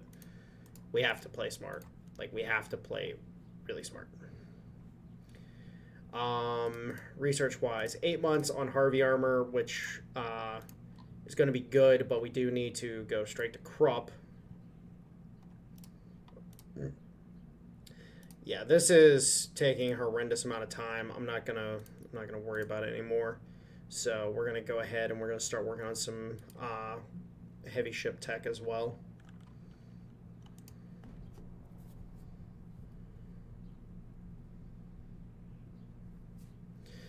Again, unfortunately, the game kind of screws you over because unlocking certain techs are just borderline impossible, early at least.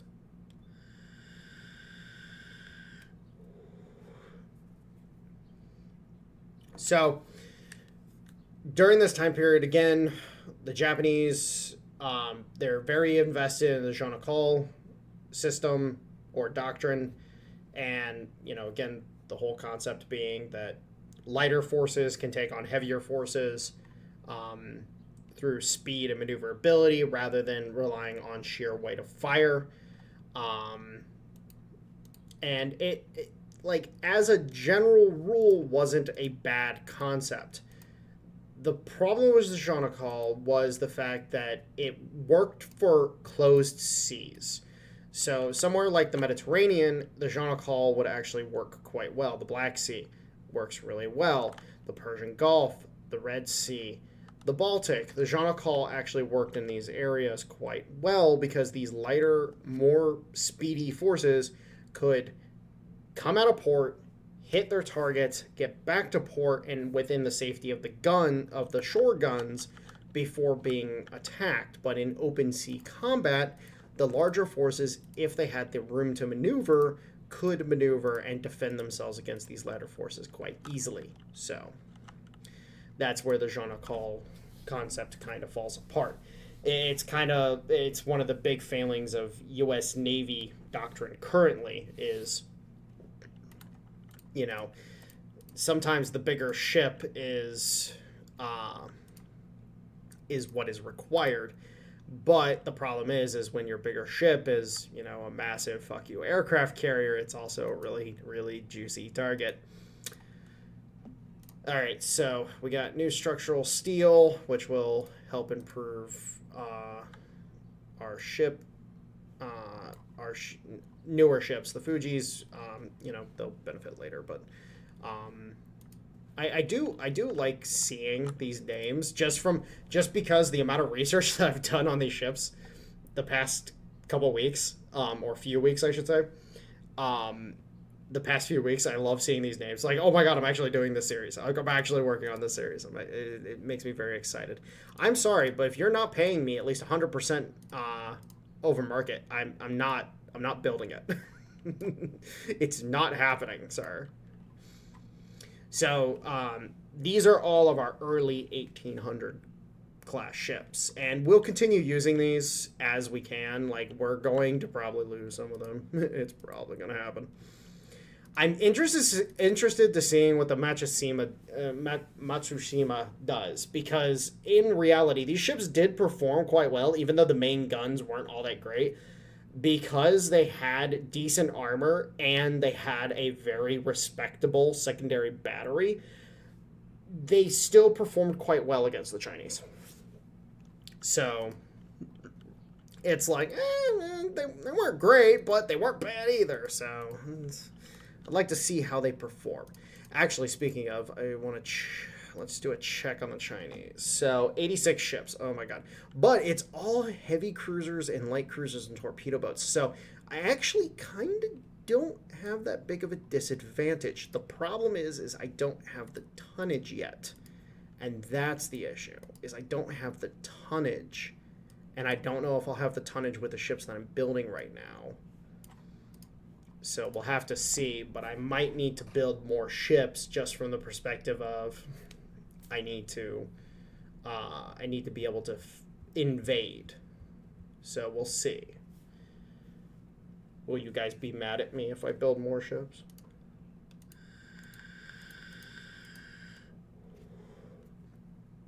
If I do build anything, it'll be 2 more Fujis. All right, what's our current tonnage? I wish I could see that here. Oh wait, okay, those are commissioning.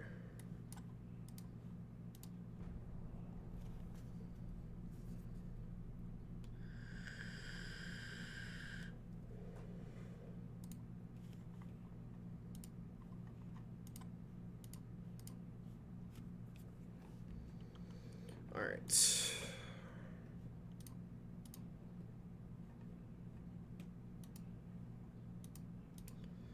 All right, so I'm breaking down. I'm doing it. I'm doing it, boys. We're building 2 more Fujis. We're doing it. I know. I'm already breaking the rules. Already breaking my immersion. Damn game. Fucking Lincoln fucking land invasions to linking land invasions to let's go ahead and knock the unrest a little bit just to help us. Shouldn't hurt us too much. We'll gain in the long run. Alright, we're about to get Harvey, which is good, which will lead us to be able to do upgrades on our ships, which then will improve their protection and so on and so forth.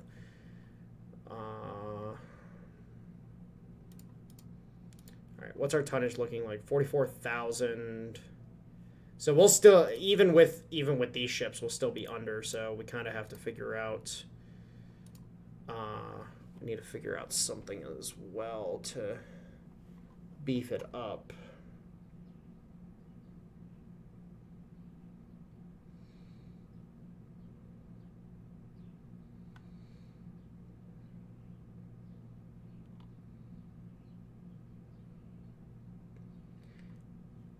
Oh, I just realized I basically built the fucking Harabusas early. I basically built the fucking Harabusas early. I didn't realize that. Oops. Well, the Harabusas are we'll leave it for now. Whoops. Alright, so yeah, we're still going to be behind on the tonnage. So what do we do? Do we build more Sumas or Chiodas?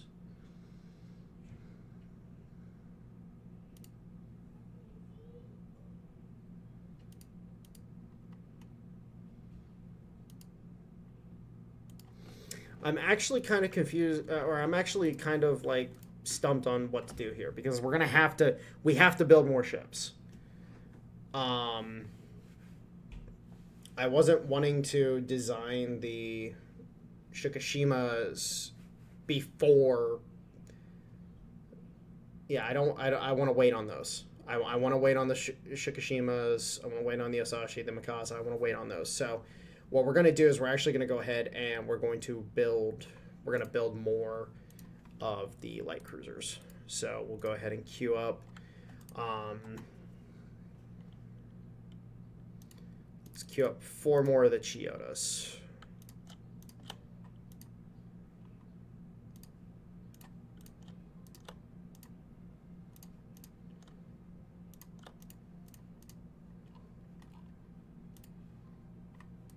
Let's go like that. Yeah. And we're luckily still under. Ooh, all right. Our monthly balance is looking pretty nasty, so we do want to.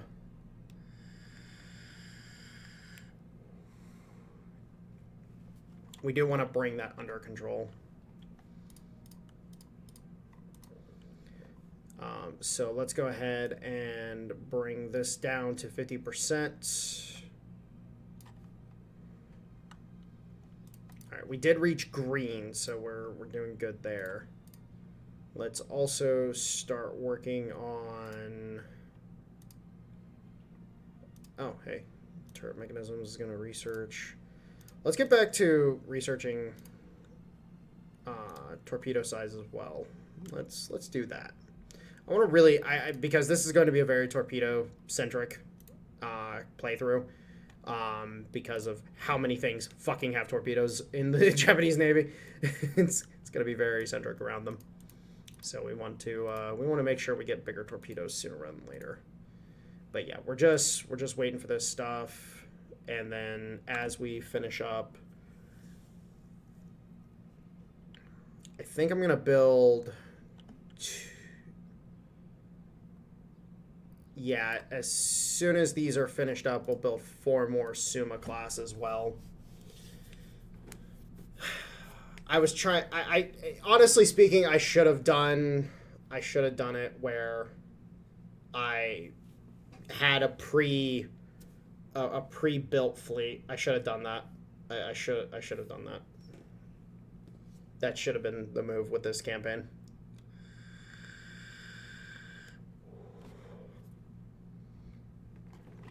Nope, sorry. Can't build those right now. I have other pressing matters to attend to. Sorry. But yeah, we should have, or I should have done that so I could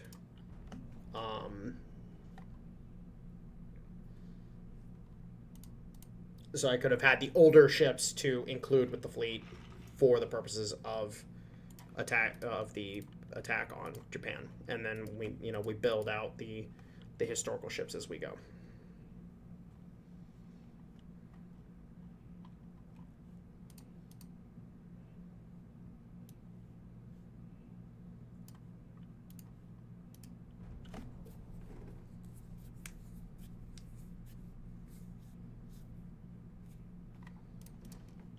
All right, and those are commissioning. Let's go ahead and queue up 4 more of the Sumas.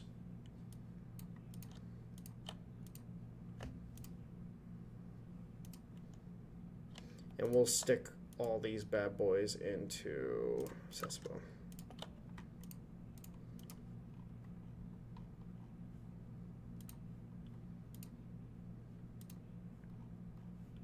And in theory, all of the ships we have queued up and are building should cover us for the tonnage requirements to attack and succeed in invading Japan. In theory. If we lose any ships, then we're kind of stuffed.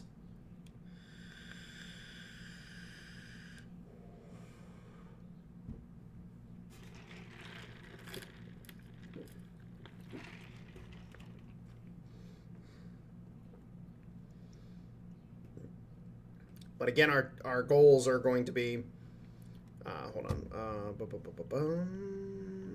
let's go this way. Our goals are going to be taking Taiwan, Penghu, Weiwei, Liaodong. I don't know if we'll be able to get Liaodong because of how big it is. It might be kind of an impossibility, but a chance is a chance. You might as well take your shot. And then let's go ahead and take that off of there. Let's start working on rangefinders, because rangefinders are important.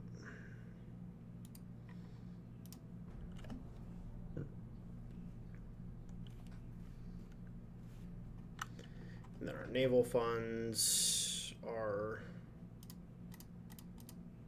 getting a little on the low side. So let's go ahead and adjust the tech budget a little bit.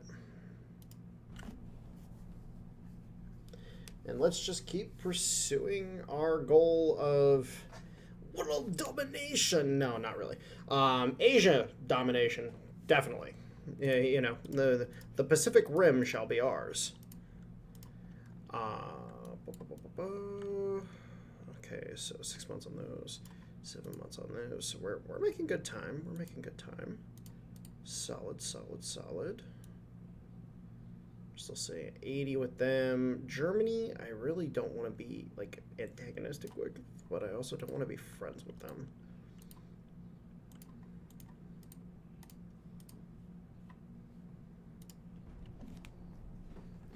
You know, unfortunately, our economy is just not growing fast whatsoever. Like, this is dreadful.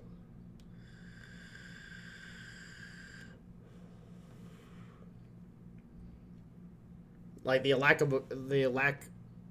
of ability to invest more in the economy because you're playing as just the Minister of the Navy is very, very harsh.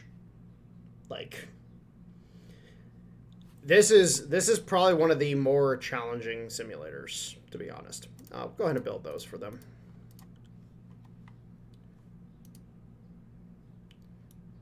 And then go ahead and we're about to hit 1894.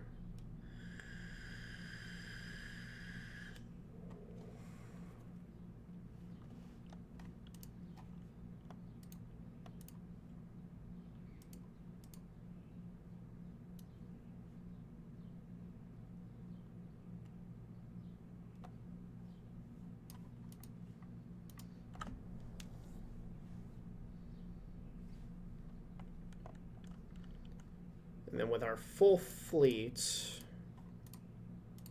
actually, I do need to research. So after we get rangefinders, we do need to research. We need to get the light cruiser 5,000 ton as well, because one of our next ships is a 5,000 ton light cruiser. So looks like we might just squeeze 100K. We might just barely get there.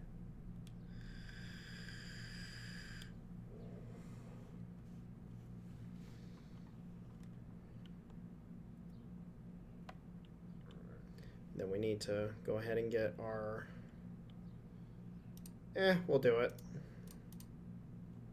We'll do it. We need the money. Like, we need the money. All right, let's adjust our numbers just a little bit. Like so. That way we can have that money last as long as possible.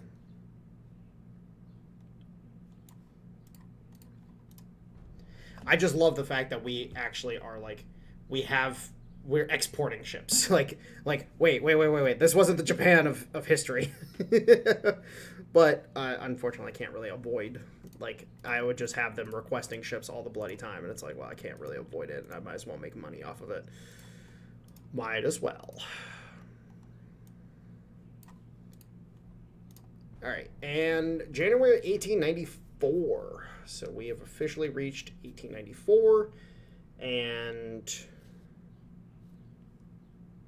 yeah, I think we're looking pretty good so far.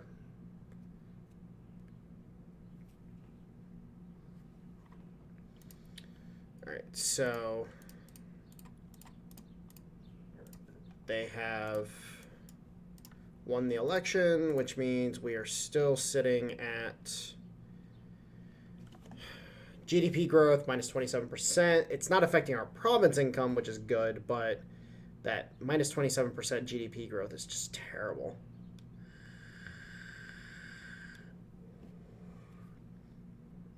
But because we're playing as the Imperial Japanese, we cannot change from the Imperial Japanese.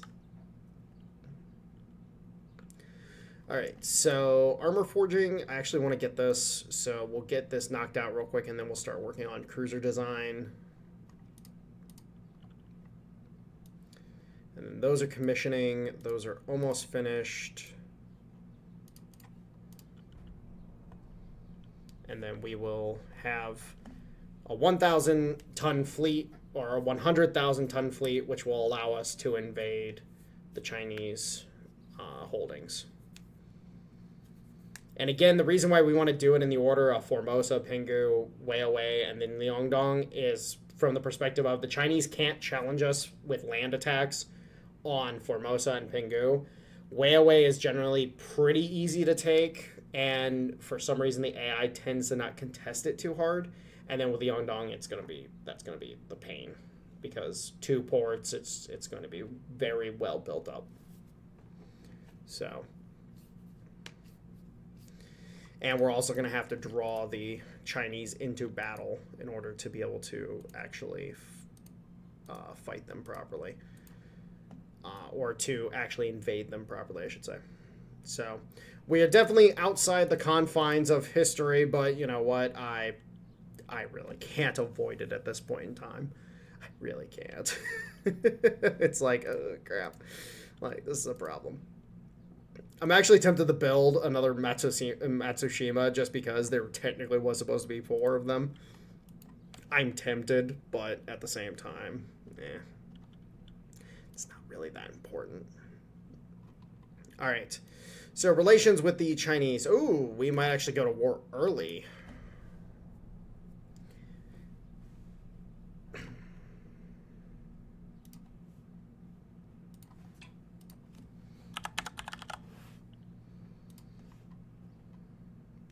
Do.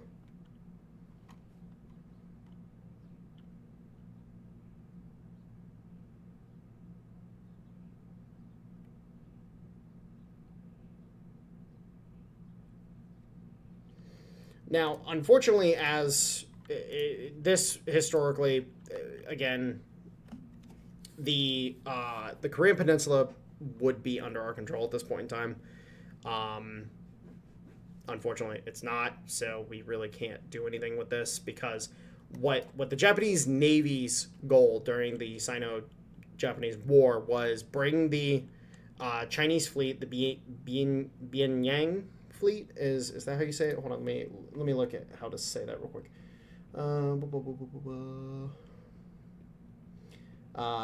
Yeah, the Beiyang fleet. The goal was to bring the Biang fleet to battle, defeat them, and then leave the seas open for the Navy to then transport troops and material to Korea, which would then flow up and attack into China proper. As we can't get control of Korea, which is very sad. I wish there was a mechanic in the game to allow you to actually kind of force situations like that. But again, there isn't. It's annoying, but it is what it is. But that was the historical goal, and one of the key things about that was, okay, yeah, we're well over 100,000 now, which is good. So we can at least lose a couple like cruisers and not like be donezo. But yeah, that was kind of their main goal. It was just, command of the sea, force them into a pitched battle, defeat them, and then proceed to just invade army-wise. The army would basically split into two parts. You had the expeditionary force that would be in Korea, and then you would have the bulk of the army, which basically would be like a 25-75 split. The 75% would remain in Japan to potentially repel a potential Chinese invasion.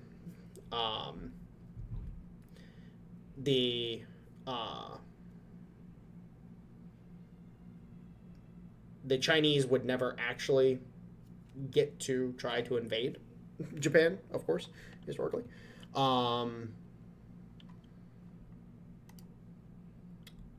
The Chinese basically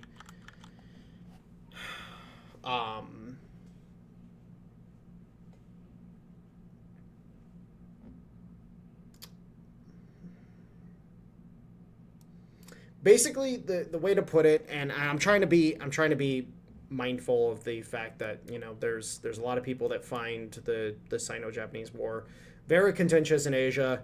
The Japanese are like, yeah, get fucked, and the Chinese fucking hate the Japanese for it, and yada yada fucking yada. But when you got two powers that are vying for control of trade over the region, et cetera, it kind of just plays into it. I'm just trying to not be a dick, really, in discussing it.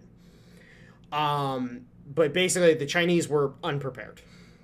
Across the board, they were basically completely unprepared. The Biang fleet at the Battle of Yalu River was absolutely mauled and devastated. If I remember correctly, 12 ships, and they lost like 8 or 9 of the ships. The Admiral, you'll actually see in the loading screens in the game, the Admiral that commanded the Biang fleet, which I do not remember his name off the top of my head, unfortunately. He would be, I believe he was fired, and I don't remember if they fucking killed him or not. Like, I don't remember. But the point is that, you know, he was disgraced, and, you know, it was just the end of it. And then, of course, Way is actually a pretty important location in the fact that the remnants of the Biang fleet would then be destroyed there. So, you know, it's a case of, you know, the Chinese, because they had kind of allowed, this was an issue with the Qing dynasty in general, they had allowed their naval side of things to get to become decrepit, and so they lost out against the Japanese, who had been preparing. You know, failure to prepare is preparing to fail. You know, that's the whole idea. So now, in the case of me, I'm thinking I'm pretty well prepared. We're gonna go ahead and we're gonna process a few turns, and then once we get to August, I think, actually, let me look it up real quick. Bum, bum, bum, bum, bum.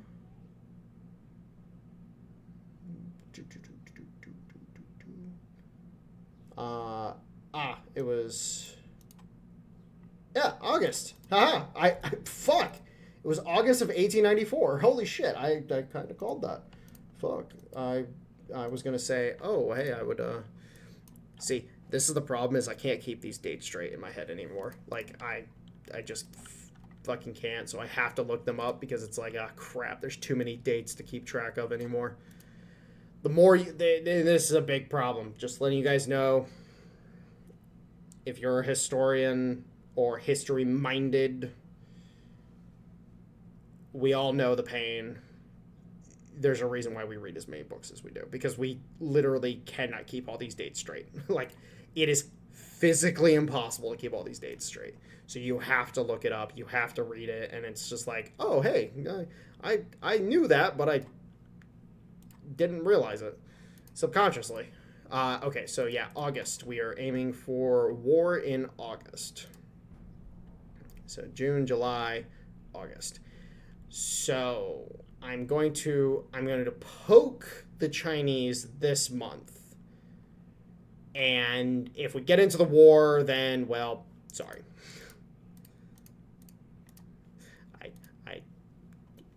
It is what it is. So let's go ahead and lower the tech budget by a little bit. We'll keep the this budget at 40%, and then we're going to move the fleet out early.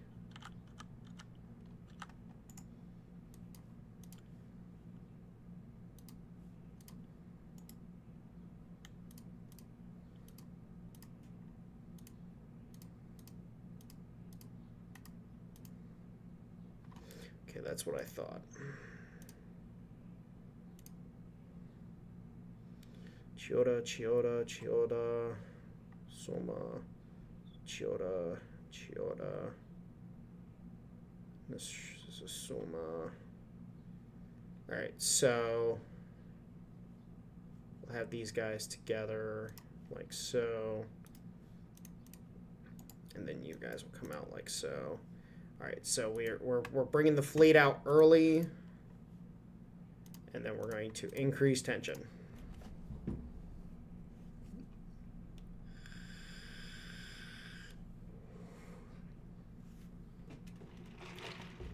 Okay, well, we got it a month early, but there you go.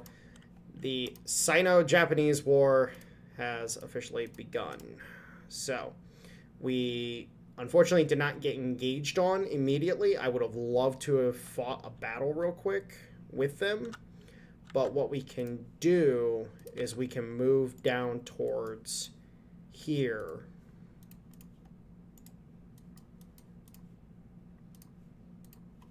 and attack. I don't know if I'll be able to navally invade. No, I'll have to wait until these guys come out of that region. So let's see if we can get a battle. We have 11 light cruisers, 2 heavy cruisers, 8 torpedo boats in this task force. This task force is 4 light cruisers, 8 torpedo boats, and then this task force is 4 battleships, 1 heavy cruiser, 3 light cruisers. So let's see if we can get a battle. If we can get a battle, and we can... Oh, speaking of getting a battle, we got a battle.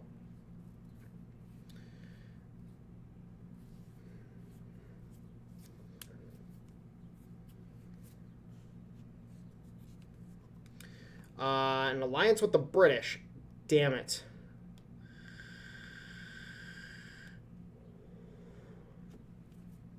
I can't do it. I just don't have the money. I will literally screw myself. Oh, hey, I'm not going to say no to killing one of their battleships solo against 4 of mine. Cool.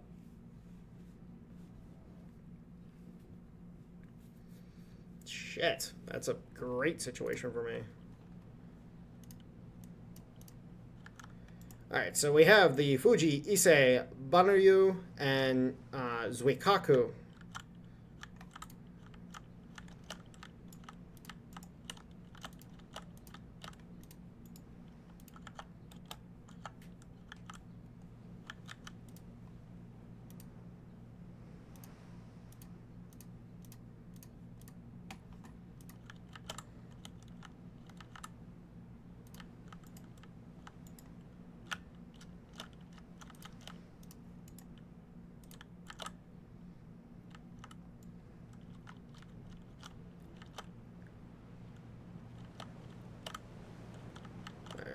So, there he is. Hey, bud. You done goofed. All right, let's pull the Nisei away towards this direction. And then the light cruisers. Let's pull the battleships so they can get better firing solutions. We kind of need to close the distance with him a little bit.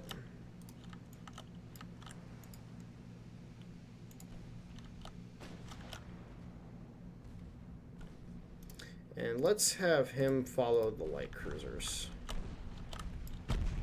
All right, and shots are landing and shots are fired.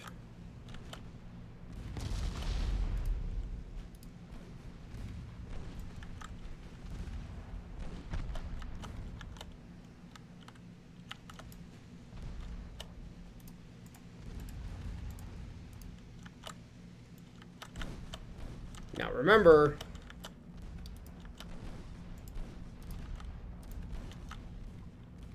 oh, he's got roughly the same kind of armor we got, but we also have bigger secondary batteries.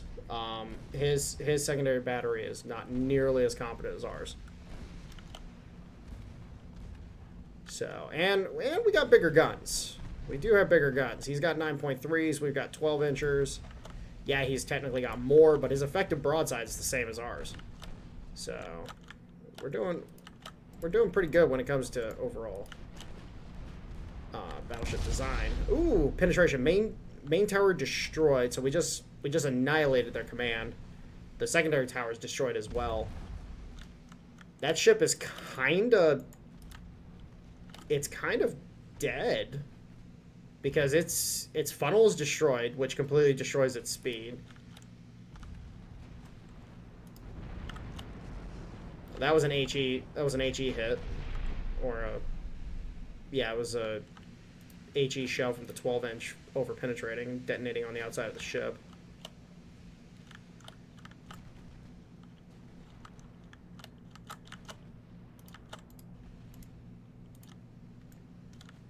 Okay, let's bring the fleet back in closer so we can engage him more easily.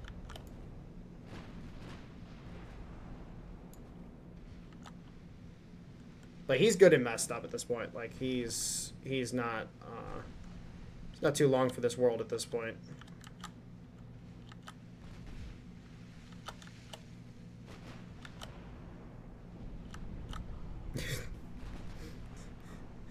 We've just raked the superstructure of this thing.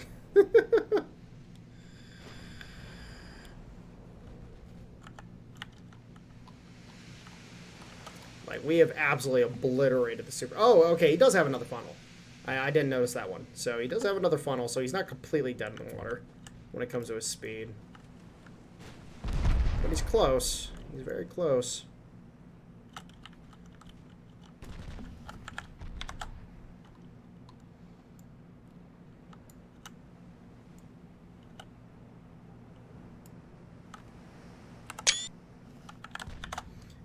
Remember, lads, make sure to get the screenshots.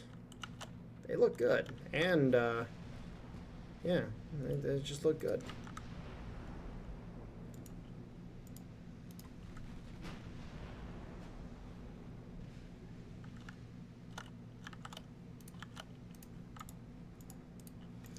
The light cruisers have basically done nothing this entire battle, but that's kind of to be expected at this point. I love how the 6-inch guns sound. Like, they just sound meaty. It's like, oh yeah, you're getting shot at by a very meaty gun, even though it's not that meaty. It's meaty. I do enjoy the sounds a lot.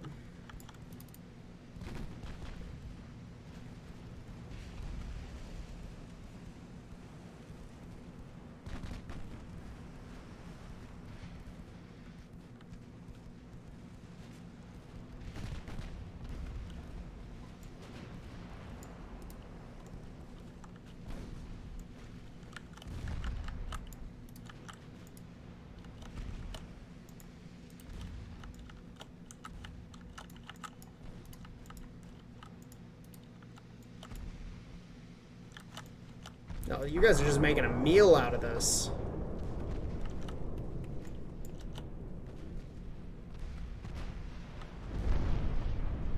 There we go. Oh, oh man, that was a full bore AP penetration / explosion right inside the hull. So that just absolutely ripped the freaking hull of the waterline open. Wow. All right, minimal damage, minimal freaking issues on our part. We sank one of their battleships, and mind you, they didn't have any battleships when we last checked their force structure. So that's one of their first battleships that we just nuked. It's really good for us. No, no, no, no, no. What are you talking about? We have yet to begin to fight. All right, let's put this up to 50% real quick. Now that our finances are kind of out of the red, and we've gotten the element of surprise. You know, the poor bastards are sitting there probably like, oh, we're all good. We got nothing to worry about, and it's like, no, you have something to worry about. Okay, so Formosa, let's go ahead and get the invasion on that started. And let's take a look at their force structure right now. So the Chinese have 4 battleships, 12 heavy cruisers, 4 light cruisers, 15 torpedo boats. So they've completely shaken up their force structure, which is going to bite them in the ass hard. They probably should have just stuck with the force structure they had, because they're like, I don't know.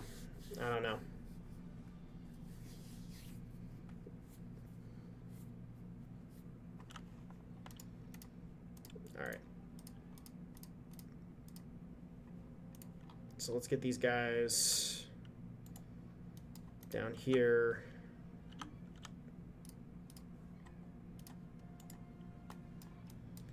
Then this whole bunch is just merged into one massive task force, which is just hilarious, because that right there is terrifying. Like, that is, in fact, terrifying, because you have a bunch of light cruisers that lay down fire support, and then you have a bunch of torpedo boats that just say, room, motherfucker.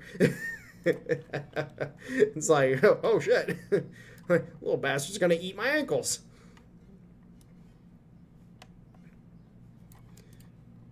All right, and let's go ahead and proceed forward.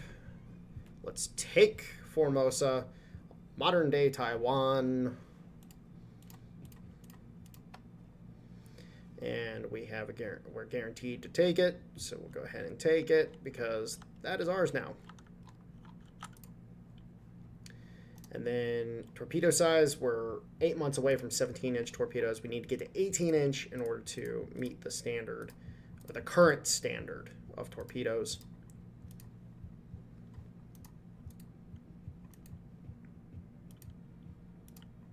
And we haven't really lost any transports. We lost some, but we haven't lost many. Hopefully we reduce overall transport losses quite a bit, but, you know, they're kind of free-ish to lose.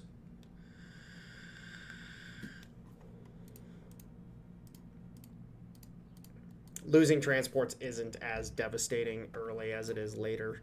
Like, late game, losing transports can be absolutely devastating. Absolutely devastating.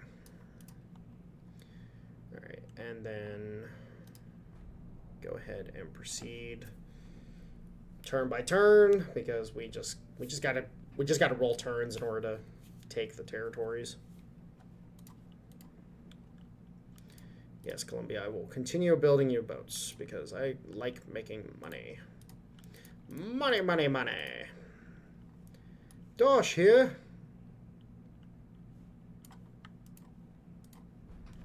And that is January 1895.